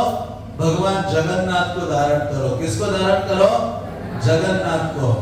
हाँ, हृदय में जगन्नाथ को धारण करो। और वो कहते मुखे नामम, और मुख में क्या रखो? नाम रखो। हाँ, मुख, आजकल लोगों ने अपने मुंह को डस्टबिन बना दिया है, जो कचरा डालते हैं ना, जो भी चीज आए मुंह में डालते हैं। कितनी गंद खाते रहते हैं लोग। हाँ, सारा कचरा डालते रहते हैं। तो कहा गया है कि हृदय में भगवान का दर्शन देखें और मुख में भगवान का नाम रखें। हरे कृष्णा कृष्णा कृष्णा हरे हरे, हरे राम राम राम हरे हरे। और वो कहते हैं नैवेद्यम उदरे हरे, और भगवान का जो प्रसाद है ना उसको कहाँ रखो? पेट में रखो। नैवेद्यम उदरे हरे पादोदकम च निर्माल्यम भयस्तेष्य स्वामृतम, और भगवान का चरणामृत ग्रहण करो अपने जीवा से अंदर। तो ऐसा कहा गया है, ऐसा कोई करेगा तो उसको मृत्यु से भय नहीं है। तो इस प्रकार से तो इस प्रकार से शास्त्र कहते हैं कि भगवान का रूप क्या होगा? वो हटा दीजिए वहां से प्रभु, वो वाहन देख के कूद मारेंगे, नहीं तो कूदेंगे यहाँ, वहां लेके साइड में रखो। हरे कृष्णा कृष्णा कृष्णा हरे हरे, हरे राम, जोर से राम राम राम हरे हरे। तो यहाँ पद्म पुराण कहता है मृत्यु के भय से रहित होना है। हाँ, तो हमें क्या करना होगा? हमें 4 चीजें करनी होगी। हृदय में भगवान का रूप, मुख में कृष्ण का नाम, और उदर में पेट में जगन्नाथ का प्रसाद, और जिह्वा के द्वारा अंदर क्या ले? चरणामृत ग्रहण करे। ऐसा कोई करता है तो उस व्यक्ति को भय नहीं रहता है। तो जगन्नाथ प्रसाद की इतनी महिमा है कि जगन्नाथपुरी में कोई एकादशी का पालन नहीं है। वह एकादशी का ऐसा उल्टा टांग के रखा है। वहां एकादशी मंदिर है, छोटा सा इतना मंदिर है, उसमें सारा बांध के रखा है। कहते तुम्हारी चलेगी नहीं यहाँ, जगन्नाथपुरी से बाहर एकादशी, यहाँ तुम्हारा चलेगा नहीं, क्योंकि यहाँ क्या है? जगन्नाथ का भार, जगन्नाथ का प्रसाद है। तो कोई कहे अरे हमें पालन करना चाहिए कि नहीं करना चाहिए जब हम जगन्नाथपुरी जाए और एकादशी आए? तो ऐसे कहा गया है वैष्णवों को एकादशी का पालन करना चाहिए। 2 चीजें बहुत महत्वपूर्ण है कृष्ण के नजदीक जाने के लिए। एक है एकादशी का पालन करना, और दूसरा है तुलसी की सेवा करना। कुछ भी हो जाए जीवन में, ऐसे कहा गया है आयु के 8 से लेके 80 तक एकादशी का पालन करना चाहिए। मतलब मृत्यु के अंत तक एकादशी का पालन करना चाहिए, क्योंकि एकादशी भगवान को बहुत प्रिय है। एकादशी का नाम क्या है? माधव तिथि। क्या नाम है? माधव तिथि, माधव की तिथि है। माधव तिथि भक्ति जननी जतने पालन करी, भक्ति की जन्मदात्री है। एकादशी का पालन करने से क्या होता है?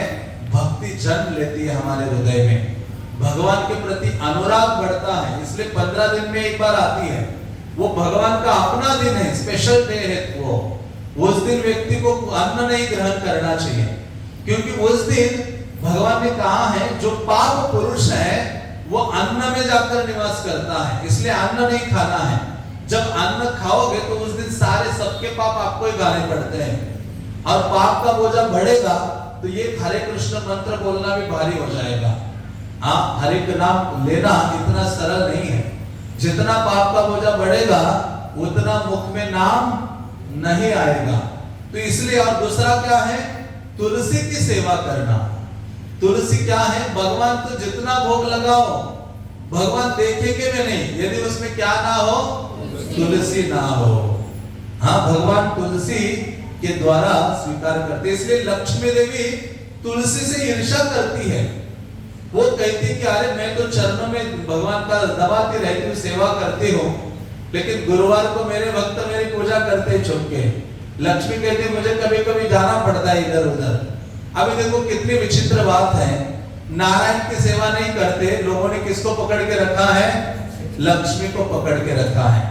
तो लक्ष्मी तो पतिव्रता नारी है, वो जाने वाली नहीं है किसी के घर में, वो नारायण के साथ जाती है। इसलिए नारायण की सेवा करते हैं तो लक्ष्मी उस व्यक्ति की सेवा में लग जाती है। जैसे प्रभुपाद थे, प्रभुपाद कहते थे मैं 40 रुपए लेके गया था। कितने रुपए लेके गया था? हाँ, प्रभुपाद ने कहा विदेश में जब गए वहां बोर्ड से उतरे और अपना पहला कदम रखा, उन्होंने एक गीत की रचना की, भजन की, जिसमें वो कहते हैं कृष्णा आप मुझे इतने बेहद स्थान में लाए हो, मेरा नाम भक्ति वेदांत रखा है और ना मुझ में भक्ति है और वेद का अर्थ है ज्ञान, ना मुझ में ज्ञान है, लेकिन हे कृष्ण एक चीज मुझ में है। क्या है? कि आपका ये जो नाम है ना उसको मैंने बहुत पकड़ के रखा है। वो कहते थे नामे खूब धरो, मतलब आपका जो नाम है। तो देखिए सौभाग्य हमारा, प्रभु जी ने जगन्नाथ का प्रसाद लेके आए हैं। हरि बोल, जगन्नाथ प्रसादम के। जगन्नाथ का प्रसाद जगन्नाथपुरी से यहाँ प्रकट हुआ है। हाँ, जैसे इसलिए कहा जाता है कि भगवान की कथा सुनते रहोगे ना सारी चीजें आपके पास आएगी। जैसे प्रभुपाद के गुरु महाराज ने, वो एक बार देखा उनके मठ में मंदिर में कुछ नहीं था, तो भक्तों को कहा कि हम भगवान की कथा का गान करेंगे। हाँ, तो वो भगवान के 2-3 भक्त थे, बैठते थे, ये गुणगान करते थे कृष्ण का। तो धीरे धीरे सारी चीजें आने लगी। तो उन्होंने कहा कि जैसे कृष्ण का गुणगान करोगे, कृष्ण की सेवा करते रहोगे, कृष्ण आपकी देखभाल करेंगे। प्रभुपाद ने अपने 70 साल की आयु में कृष्ण की सेवा का बीड़ा उठाया, सेवा की। तो कृष्ण ने क्या किया, इतना उनकी सेवा की। तो उसी प्रकार से भगवान क्या करते हैं, जहां कोई व्यक्ति उनकी सेवा में लगा रहता है, तो लक्ष्मी देवी क्या करती है, साक्षात उस व्यक्ति की सेवा में आ जाती है। लक्ष्मी देवी साक्षात उस व्यक्ति की सेवा में पूर्णता लगती है। तो इसीलिए लक्ष्मी देवी तुलसी से ईर्ष्या करती है कि ये तुलसी, मैं तो कभी कभी चरण छोड़कर चली जाती हूँ, लेकिन तुम क्या हो, कृष्ण के चरण कभी छोड़ती नहीं है। देखो, जो कृष्ण के चरणों में लिपटी हुई है, देखा आपने यहाँ वेणी माधव के चरणों में है कि नहीं तुलसी? हाँ, सदैव भगवान के चरणों से तुलसी सदैव होती है।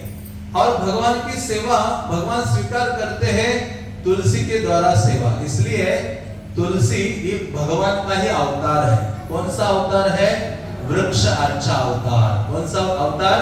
वृक्ष अर्चा अवतार। जैसे भगवान इस विग्रह के रूप में है, अर्चा अवतार के रूप में, तो भगवान क्या हुए हैं, एक वृक्ष के रूप में प्रकट हो गए, तुलसी के रूप में, और जगत को कल्याण करने के लिए वो सब घर घर में पहुंच गए।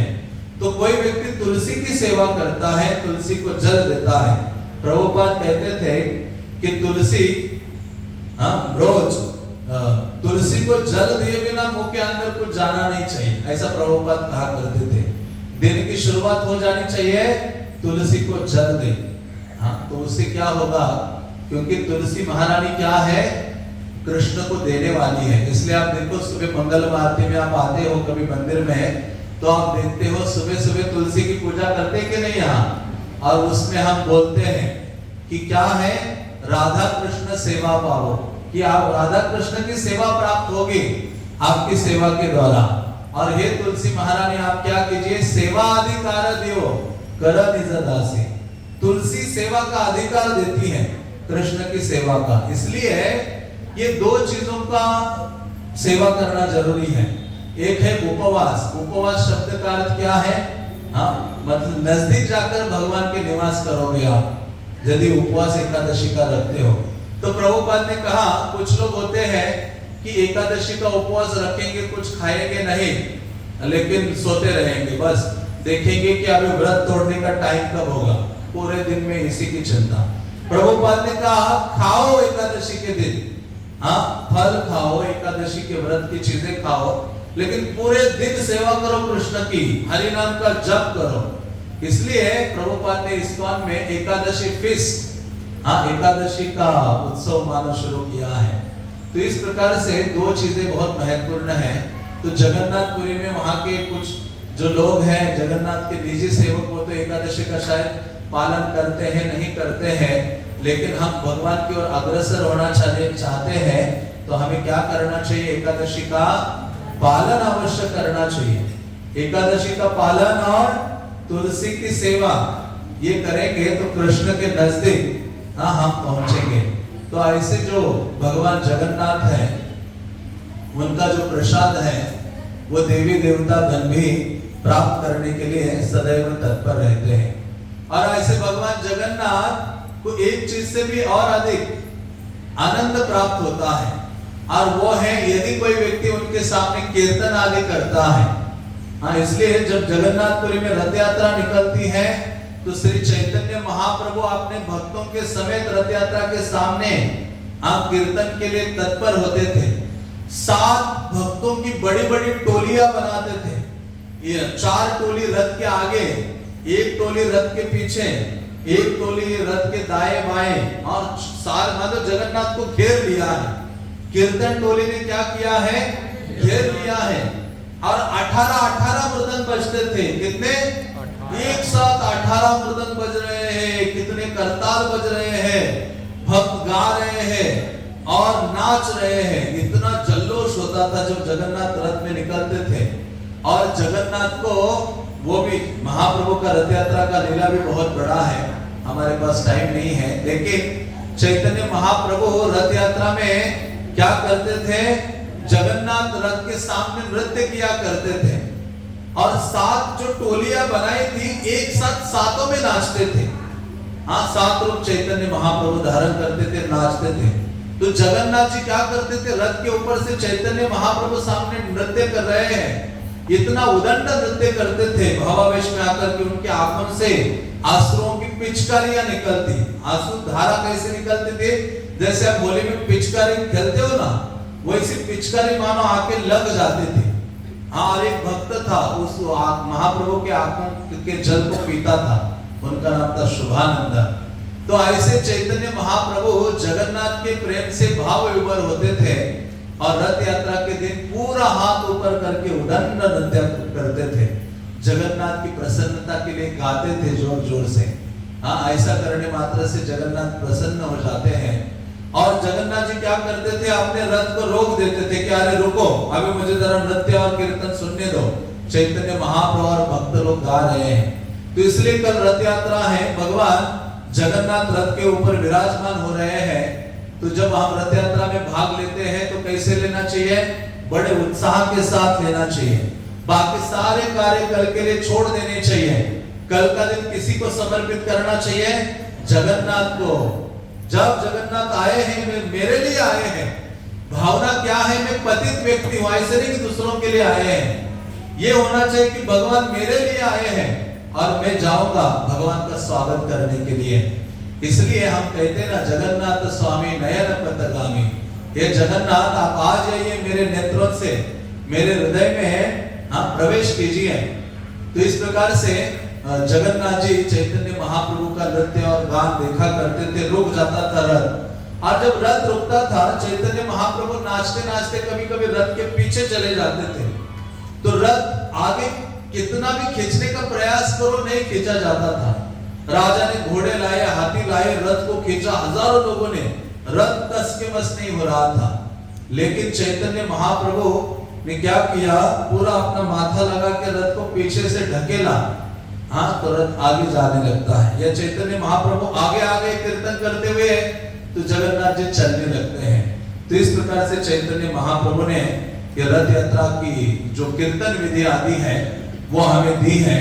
और इसलिए कहा करते थे कि रथ यात्रा का अर्थ है कृष्ण लैया ब्रजे जाबो ये भावांतरे। रथ यात्रा में हम रथ उसकी रस्सी खींचते हैं, उसका अर्थ क्या है, कृष्ण को हम द्वारका से या कुरुक्षेत्र से कहां लेके जा रहे हैं, वृंदावन ले जा रहे हैं। क्योंकि भगवान को 100 साल हुए थे जब भगवान वृंदावन वासियों को मिले नहीं, ब्रजवासियों को। भगवान हस्तिनापुर आए, द्वारका से कुरुक्षेत्र गए, 100 साल हो गए। और सारे पांडव थे, उनकी 16,108 रानियां थी, सारे ऋषि मुनि कुरुक्षेत्र में जब सूर्य ग्रहण हो रहा था वहां भगवान विद्यमान थे, दान दे रहे थे, कथा सुना रहे थे, बहुत सारी चीजें हो रही थी। और वृंदावन के भक्तों को आमंत्रित नहीं किया कुरुक्षेत्र में। तो लेकिन नंद महाराज आदि को पता चला कि कृष्णा जाने वाले हैं कुरुक्षेत्र। तो नंद महाराज ने सभी को बोला कि हम जाएंगे कुरुक्षेत्र। तो जितने वृंदावन के निवासी थे उन्होंने उपनंद को पीछे छोड़ा, बाकी सभी लोगों ने बैलगाड़ियां के साथ कुरुक्षेत्र की यात्रा शुरू की, वृंदावन से कुरुक्षेत्र। तो सब सोचने लगे कि 100 साल के बाद हमारे प्राणनाथ कृष्ण से हम मिलने जा रहे हैं। तो सबने जो कृष्ण को अच्छा लगता है ना वो चीजें अपने साथ लेना शुरू कर दी। दूध, दही, मक्खन, कंडे भी ले लिए कि वहां भी हम खीर बनाकर खिलाएंगे। कई चीजें ले ली। और गोपियों का तो प्रेम ऐसे उमड़ रहा था। गोपियों ने साथ में क्या ले लिया, जो कृष्ण छोड़ के गए थे, या कृष्ण से 2 चीजें निकाल ली थी जब कृष्ण अक्रूर के साथ मथुरा गए थे। हाँ, तो गोपियों ने कुरुक्षेत्र जाते समय अपने साथ मोर मुकुट ले लिया और बांसुरी ले ली। तो जैसे ये गए तो कृष्ण बैठे हुए थे अपने एक मंडप में, टेंट लगाए हुए थे जहां सब ऋषि मुनियों को भगवान उपदेश दे रहे थे। तो उस समय जैसे पता चला वृंदावन वासी आए हैं तो सबसे पहले तो देवकी वसुदेव ये जाते हैं, उनका स्वागत करने के लिए आनंदित होते हैं। देवकी यशोदा का आलिंगन करती है, वसुदेव नंद महाराज को मिलते हैं, और ये सब आपस में मिलते हैं, चर्चा होती है। और रोहिणी माता भी वहां थी। तो रोहिणी कहती अरे हाँ आप अभी जाओ, हाँ आप साइड में हो जाओ। तो कृष्ण भी आते हैं, नंद यशोदा को मिलते हैं और यशोदा माता बहुत रोती है कृष्ण को देखकर। लंबे समय के बाद कृष्ण को देखा था, 100 साल के बाद उन्होंने अपने गोद में बिठाया। कृष्ण की आयु अभी 100 साल से ज्यादा हो गई थी और कृष्ण रोने लगे यशोदा माता का आलिंगन करते हुए। और फिर रोहिणी कहते कि अभी आप लोग जाइए, कृष्ण को यहाँ छोड़िए, क्योंकि सारी गोपियां दूर एक स्थान में ऐसी खड़ी थी।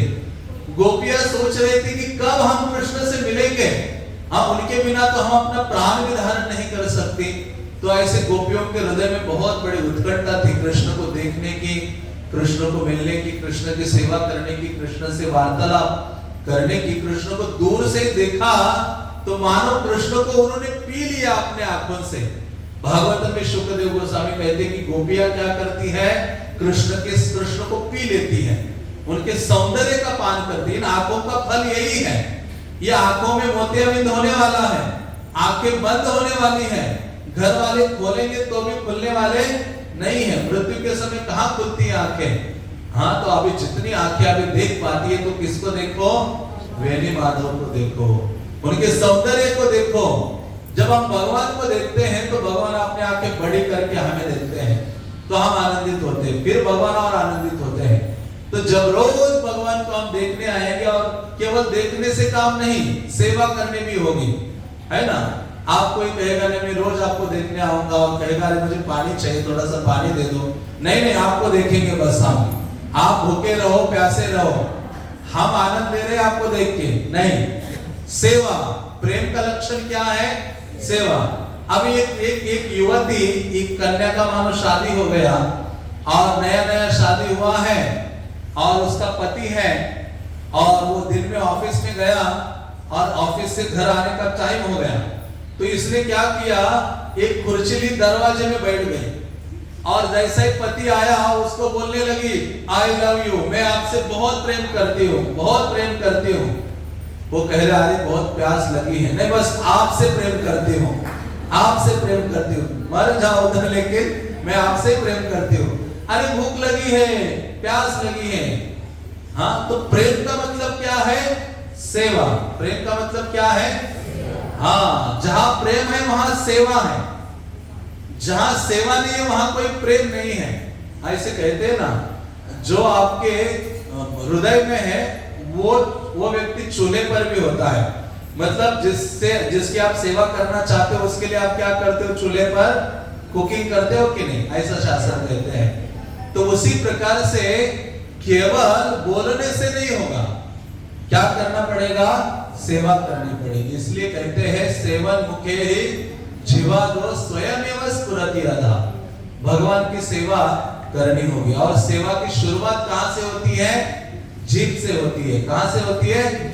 जीभ से कितने कार्य करते हैं? 2 कार्य, एक है खाने का और दूसरा है बोलने का। तो खाओ तो जगन्नाथ का प्रसाद, कृष्ण प्रसाद, और बोलो तो क्या बोलो? हरे कृष्णा कृष्णा कृष्णा हरे हरे, हरे राम राम राम हरे हरे। हाँ तो इस प्रकार से कहा गया है। तो अब जब ये गोपियों ने देखा तो कृष्णा भी अकेले खड़े थे वहां, गोपियां आई कृष्ण को देखते रह गई। कृष्ण को उन्होंने उठाया, हाँ कृष्ण को जो रथ, गोपियों ने तुरंत एक रथ तैयार किया वहां कुरुक्षेत्र में और कृष्ण को कहा। तो पहले तो कृष्ण को देखा, अरे ये तो हमें अच्छे नहीं लग रहे हैं, इन्होंने तो सोने का मुकुट पहना हुआ है और बहुत सारे सोने के आभूषण से लदे हुए हैं, राजवेश धारण किया हुआ है। तो गोपियों को ऐसा लोग अच्छा नहीं लगा। हाँ तो गोपियों ने कहा ये ठीक नहीं है। गोपियों ने भगवान का नया श्रृंगार किया। कौन सा श्रृंगार किया? वृंदावन का जो श्रृंगार है ना, मोर मुकुट, त्रिभंग ललित रूप, ये सब श्रृंगार किया, फूलों से आदि से सुंदर मालाएं धारण करवाई और भगवान को बंसी दी, मोर मुकुट पहनाया और कृष्ण को कहा कि हे कृष्ण आप वही हो और हम भी वही हैं, लेकिन यहाँ हमें अच्छा नहीं लग रहा है। आप क्या कीजिए, आप हमारे वृंदावन में आइए। आप वृंदावन में आकर जो आनंद की अनुभूति होती है हमें, वो आनंद की अनुभूति हमें यहाँ नहीं होती है।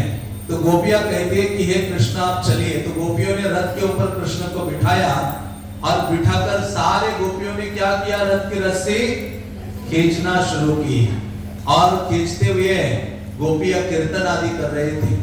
और ये भाव है, तब से ये रथ यात्रा का उत्सव क्या हुआ है, शुरू हुआ है।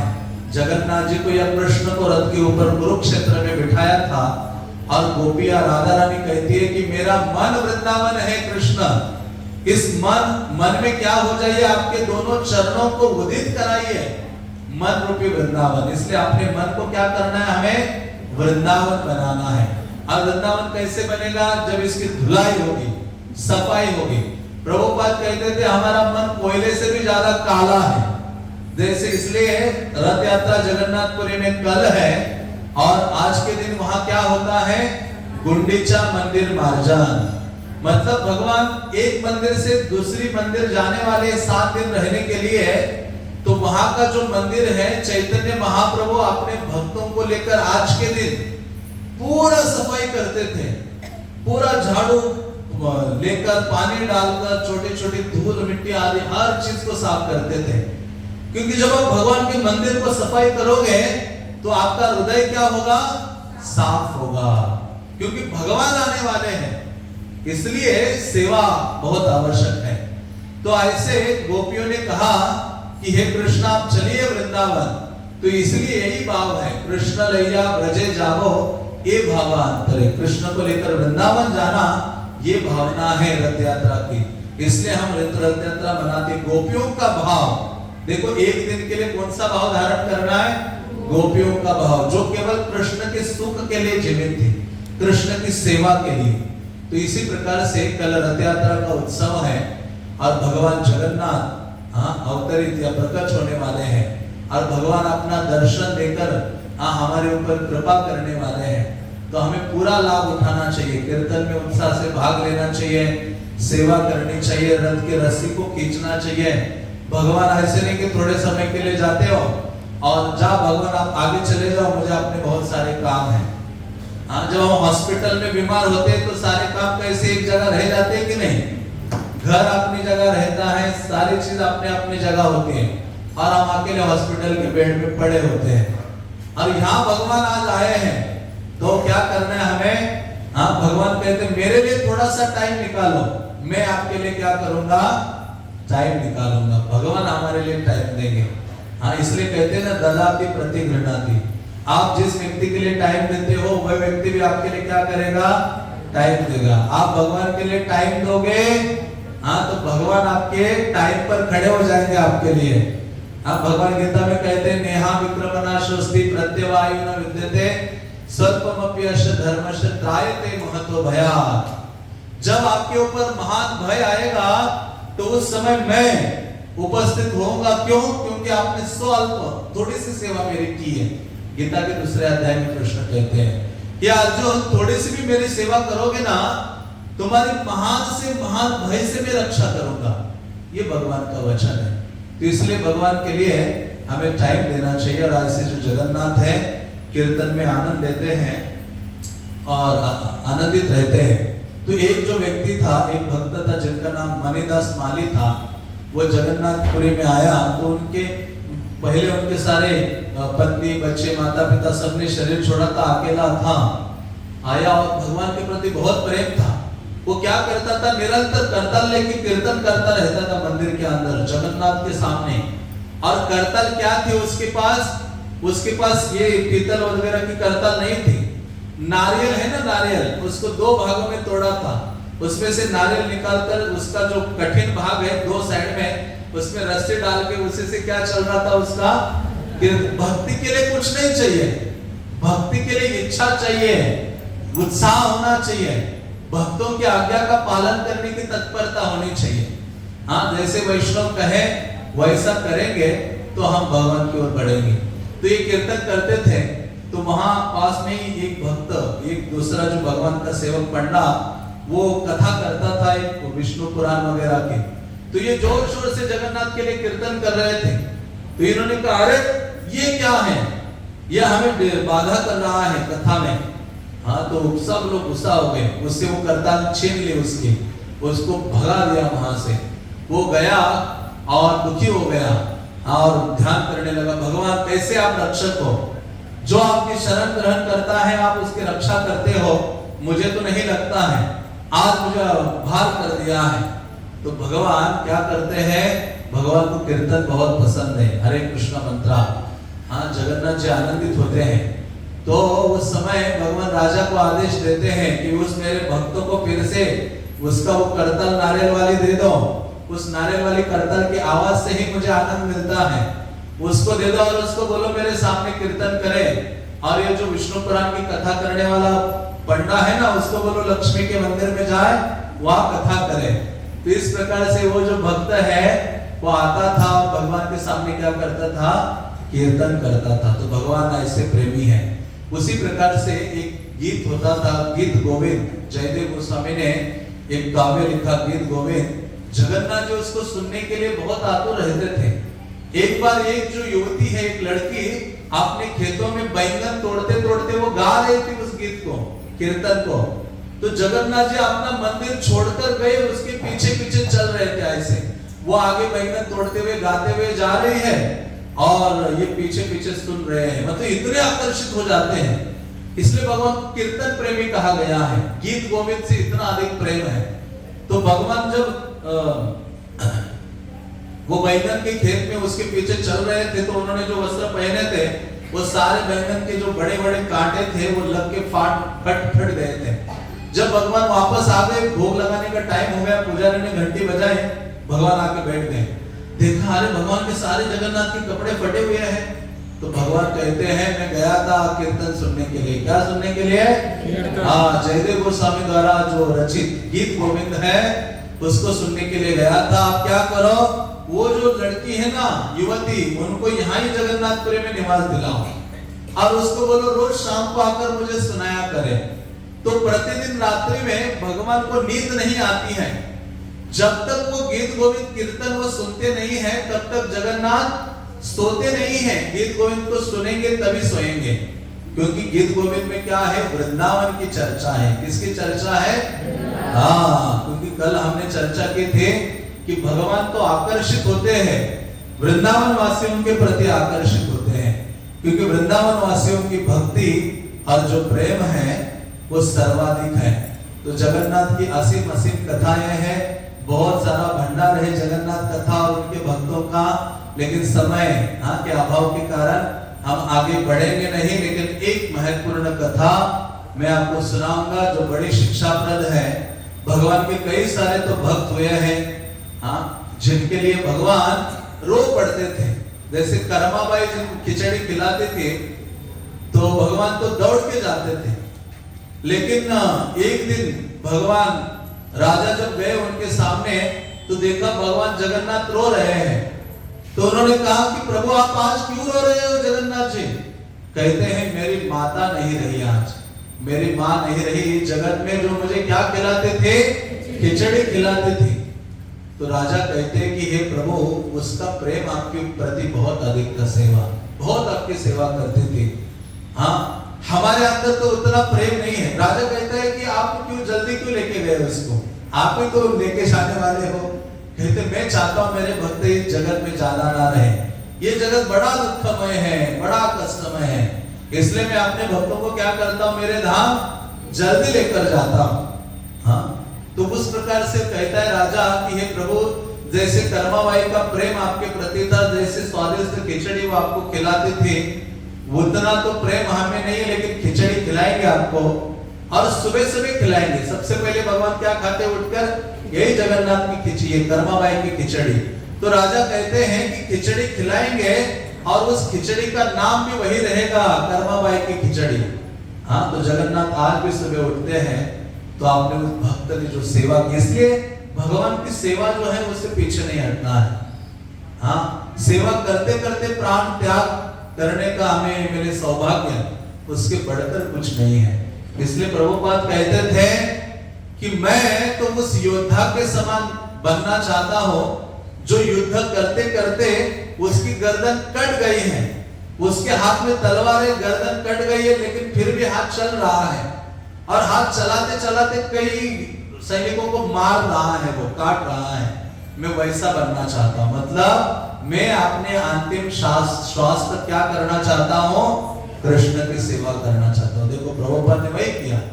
प्रभुपाद पूरे वृद्धा बिल्कुल ऐसी अवस्था थी, तब भी वो भागवतम को लिख रहे हैं, भागवतम बोल रहे हैं, अंतिम समय तक सेवा की है। हम 70 साल की आयु में प्रभुपाद अकेले, व्यक्ति घर से बाहर नहीं निकलता, व्यक्ति कहता है पैसा इकट्ठा कर लूंगा, वो मेरी रक्षा करेगा, मेरे बच्चे मेरी रक्षा करेंगे। हाँ, इस संसार में कोई रक्षा करने वाला नहीं है। भागवतम में तो इनको झूठे सैनिक बोला है, आत्म सैनिक। ऐसे सैनिक काम नहीं आएंगे मृत्यु के समय में, काम कौन आने वाले हैं, कृष्ण आने वाले। जैसे प्रहलाद महाराज, हाँ, हिरण्यकश्यप ने कितना प्रयास किया बचने का, नहीं बच पाया, लेकिन प्रहलाद की रक्षा के लिए भगवान कहां से निकल पड़े बाहर, खंबे से आ गए बाहर। तो उसी प्रकार से सेवा हम करें और श्रद्धा के साथ, हाँ, तो निश्चित रूप से हमारी सदगति होगी, भगवान की ओर हम आगे बढ़ेंगे।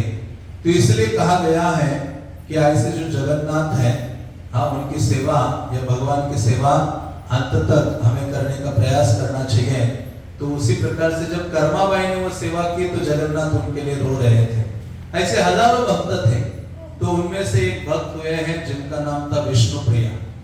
भगवान जगन्नाथ के एक भक्त थे, जयपुर के जो राजा है जय सिंह, हाँ, वो और उनकी पत्नी, वो क्या करते हैं, जगन्नाथ की महिमा को बड़ा सुना था उन्होंने और प्रसादम के बारे में काफी सुना था। तो ये जयपुर के राजा वो जगन्नाथपुरी जाते हैं और जगन्नाथ का दर्शन करके आह्लादित हो जाते हैं, बहुत सारी सेवाएं करते हैं। और वो रानी को कोई संतान नहीं थी, रानी भगवान से प्रार्थना करती कि हे जगन्नाथ, मुझे एक कन्या रत्न दीजिए और ऐसी कन्या जो आपकी सेवा में लगे जीवन भर। हाँ, तो कालांतर में जब ये जयपुर आए तो उनको एक कन्या रत्न प्राप्त हुई, एक लड़की ने जन्म लिया, उनका नाम उन्होंने उनका विष्णुप्रिया रखा। जैसे उनका नाम विष्णुप्रिया रखा, वो बड़ी हो गई और भगवान की भक्त थी।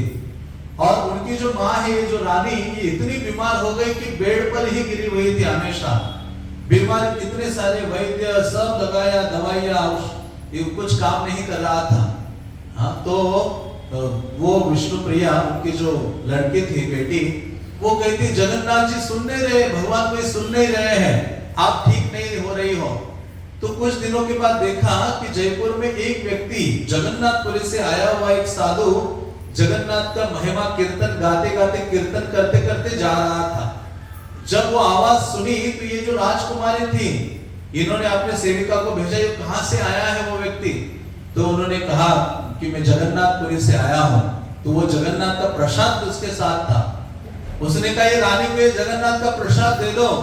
राजकुमारी के पास जो प्रसाद देते हैं, राजकुमारी उनको खिलाती है और रानी बिल्कुल स्वस्थ हो जाती है जगन्नाथ प्रसाद पाकर, हाँ, श्रद्धा के साथ। इसलिए कहा गया श्रद्धा के साथ ग्रहण करें।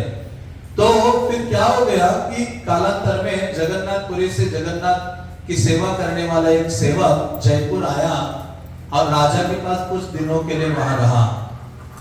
जैसे वो वहां रहा कुछ दिनों के लिए, तो वापस जाने का समय आया तो राजा ने उनको कई चीजें दे दी।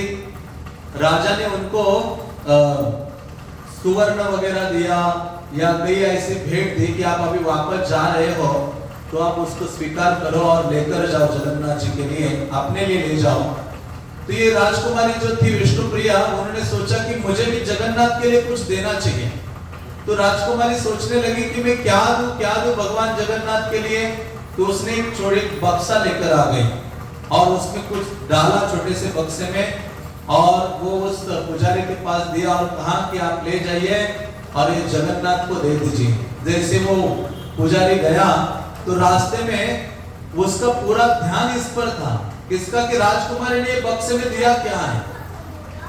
राजा ने उसको धन सुवर्ण सब कुछ दिया था, उससे उस पर ध्यान नहीं था। जैसे कभी कभी होता है ना, प्रसादम में बैठते हैं तो सब चीजें मिल रही हैं हमें, लेकिन कोई एक चीज मानो दूसरे के प्लेट में रसगुल्ला ज्यादा पड़ा है, हम इसमें संतुष्ट नहीं है कि मेरे प्लेट में क्या है, पूरा ध्यान कहाँ है, उस भक्त के प्लेट में एक्स्ट्रा गुलाब जामुन क्यों है, मेरे प्लेट में क्यों नहीं है।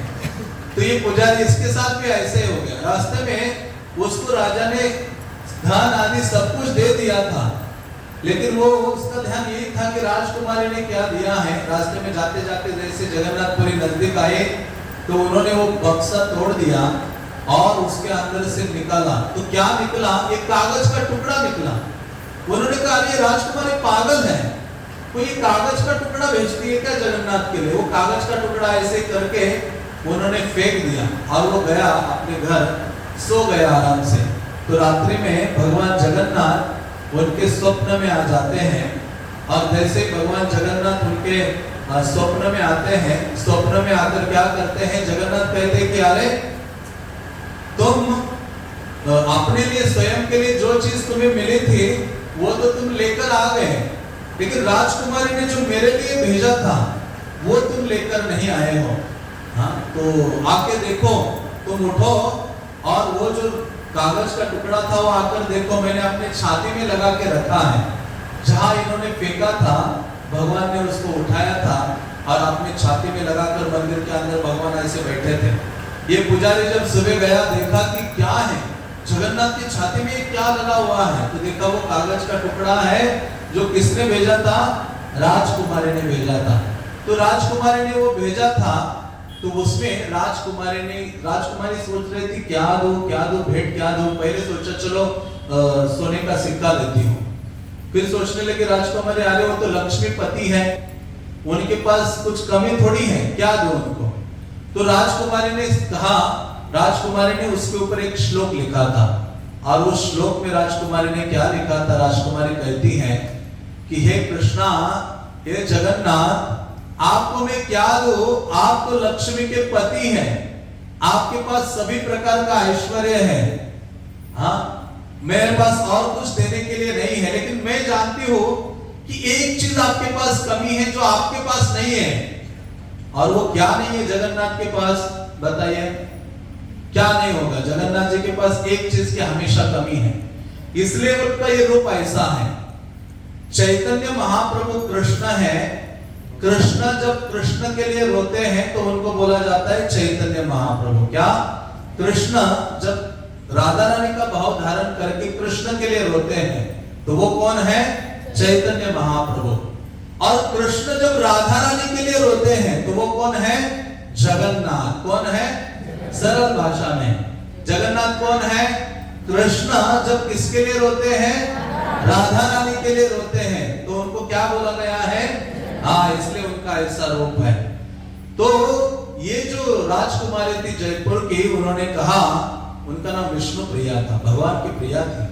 वो कहते कि हे प्रभु, मैं देख समझ रही हूँ आपके पास सब कुछ है, लेकिन एक चीज की कमी है।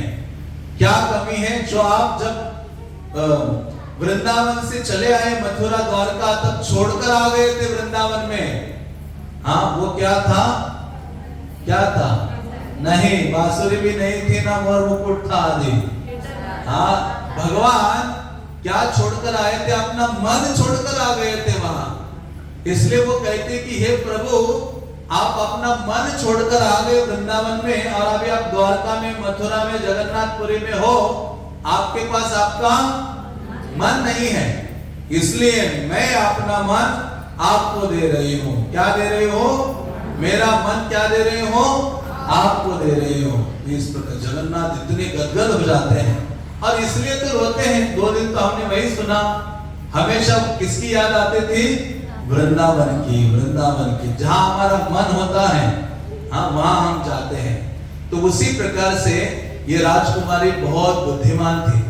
तो भगवान जगन्नाथ हमसे क्या चाहते हैं, हमारा मन चाहते हैं, हाँ, तो मन देने का समय आ गया है। इसलिए गीता में है, भगवान ने कुछ नहीं मांगा, भगवान ने थोड़ा सा मांगा, पत्रम पुष्पम फलम त्वयम, लेकिन एक ही बार बोला, लेकिन 2-3 बार बार भगवान क्या कहते हैं, मन मना भव मद भक्तो, हाँ, मेरे मन वाला हो, आपका जो मन है वो मुझे अर्पित करो। तो इसलिए जगन्नाथ को हमें कुछ अर्पित करना है, तो हमारा क्या अर्पित करना है? पूर्ण रूपेण मन को लगाना है। मन तो बड़ा पागल है, चंचल है, हठीला है, प्रमादी है। अर्जुन कहते भगवान में तूफान आ जाए तो उसको रोक सकता हूं, लेकिन मन को नहीं रोक सकता। हाँ, तो मन को रोकने के लिए क्या विधि है?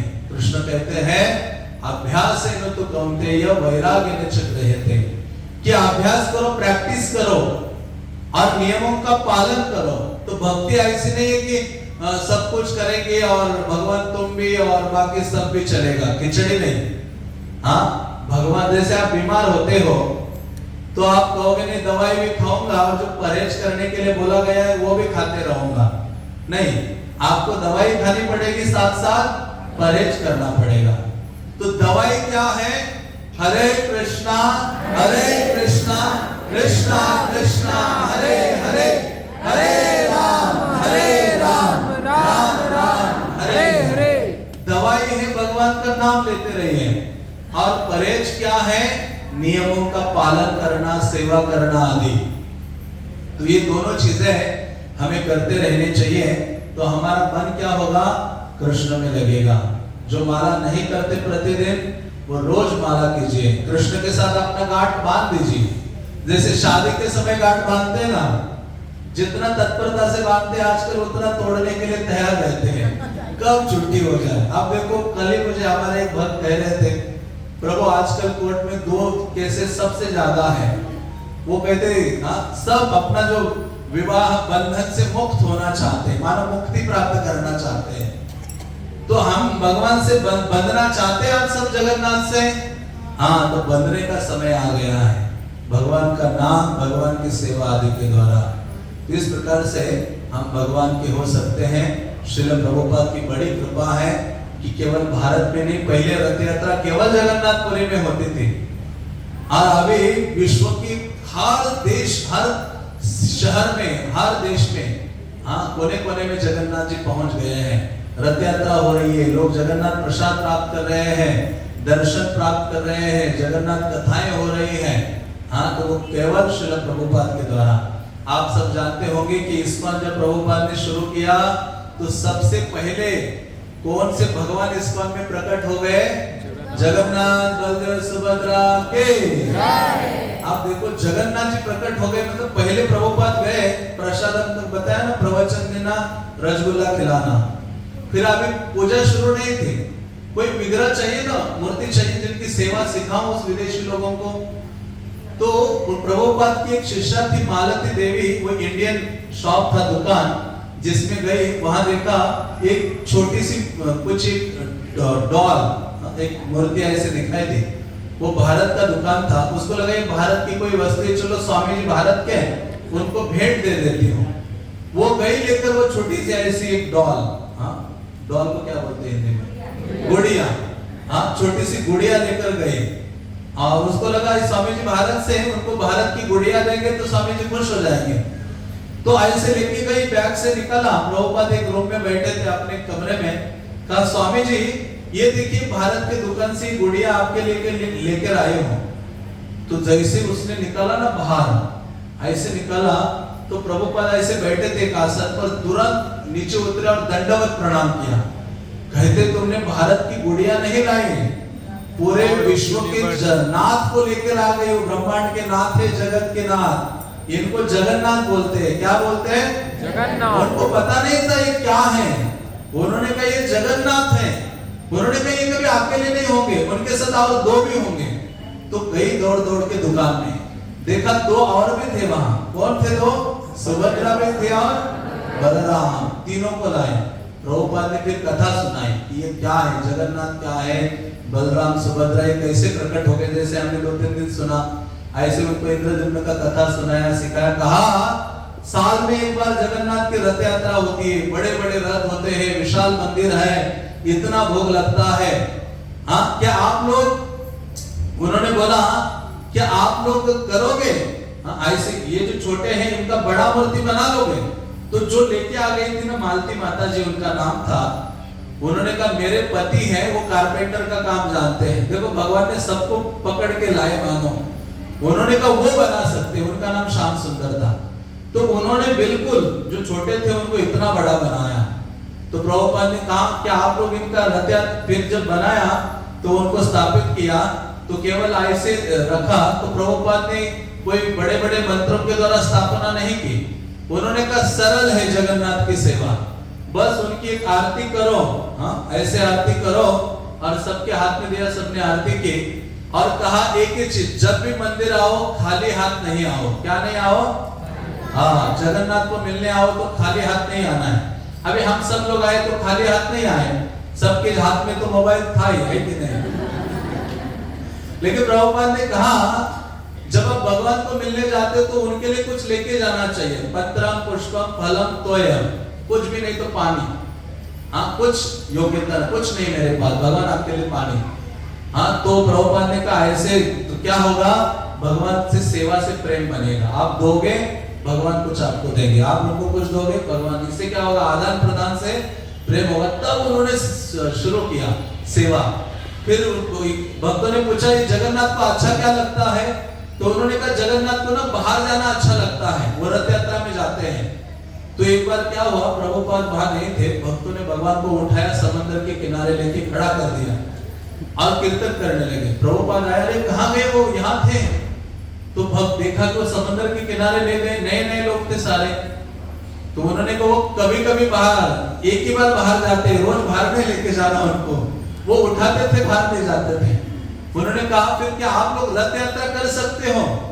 तो उन्होंने कहा कैसे बनाना है रथ? तो पहली जो रथ यात्रा हुई ना, तो ये ट्रक लाई गई और ट्रक का पिछला भाग होता है ना प्लेटफॉर्म, उसके ऊपर सुंदर सा ऐसा वो बनाया और वहां जगन्नाथ को रख दिया और पहली रथ यात्रा बनाई। प्रभुपाद ने कहा वहां रथ यात्रा में सबको प्रसाद बांटा जाता है, तो वहां किसी को पता नहीं था कि क्या प्रसाद बांटे। प्रभुपाद ने कहा वहां तो इतना प्रसाद बढ़ता है भारत में। तो सारे जितनी वहां जो युवतियां थी, माताएं, उन्होंने कहा भारत में लोग चपाती बहुत खाते हैं, हम क्या करेंगे चपाती। तो उन लोगों ने सारे रात भर चपातियां बनाई और जब रथ यात्रा निकाली ना, तो रास्ते में जो भी मिले जगन्नाथ का दर्शन और चपाती, सबको कहते इंडियन ब्रेड प्रसाद खा लो। तो ये पहली रथ यात्रा ऐसी थी। फिर प्रभुपाद ने कहा और आगे बढ़ो, तो फिर जैसे रथ का डिजाइन जगन्नाथपुरी में, वैसे रथ वहां शुरू किए बनाना। और फिर ऐसी विशाल रथ यात्रा निकली कि न्यूयॉर्क शहर की जो सबसे मेन सड़क है उसमें कोई और जुलूस आज तक अलाउड नहीं है, अभी भी कोई अलाउड नहीं है। लेकिन वो जो सबसे मेन सड़क है पूरे न्यूयॉर्क की, मानो पूरे विश्व की मेन सड़क है, उस सड़क में सरकार ने कोई और वो जुलूस अलाउ नहीं करते। अभी भी कोई जाएगा परमिशन लेने तो भी नहीं। लेकिन उन्होंने पता नहीं कैसे प्रभुपाद के समय से वो शुरू किया कि इस रास्ते से जगन्नाथ निकलेंगे। तो प्रभुपाद ने रथ यात्रा शुरू की, वो आज तक चल रही है। अभी न्यूयॉर्क की रथ यात्रा हुई है पिछले महीने। तो इस प्रकार से भगवान सब जगह विद्यमान है, क्योंकि प्रभुपाद बाल्यकाल में छोटी आयु में, हाँ जब रथ यात्रा जगन्नाथपुरी में हो रही थी तो अपने पिता को कहा मुझे भी एक रथ चाहिए। उन्होंने कहा मेरे पास उतना धन तो नहीं है, क्योंकि पड़ोस की स्त्री थी।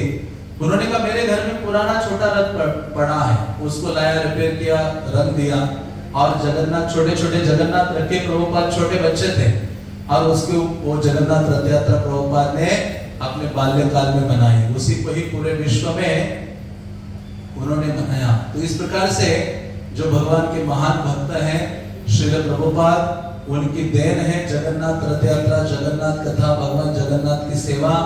तो हमारा परम सौभाग्य है कि भगवान जगन्नाथ की महिमा से हम अवगत हो रहे हैं और भगवान जगन्नाथ का रथ यात्रा खींचने का हमें सौभाग्य प्राप्त हो रहा है। तो आप सबसे निवेदन है कि कल जो महान रथ यात्रा उत्सव है उसमें उत्साह से भाग लीजिए और अपना जीवन धन्य कीजिए।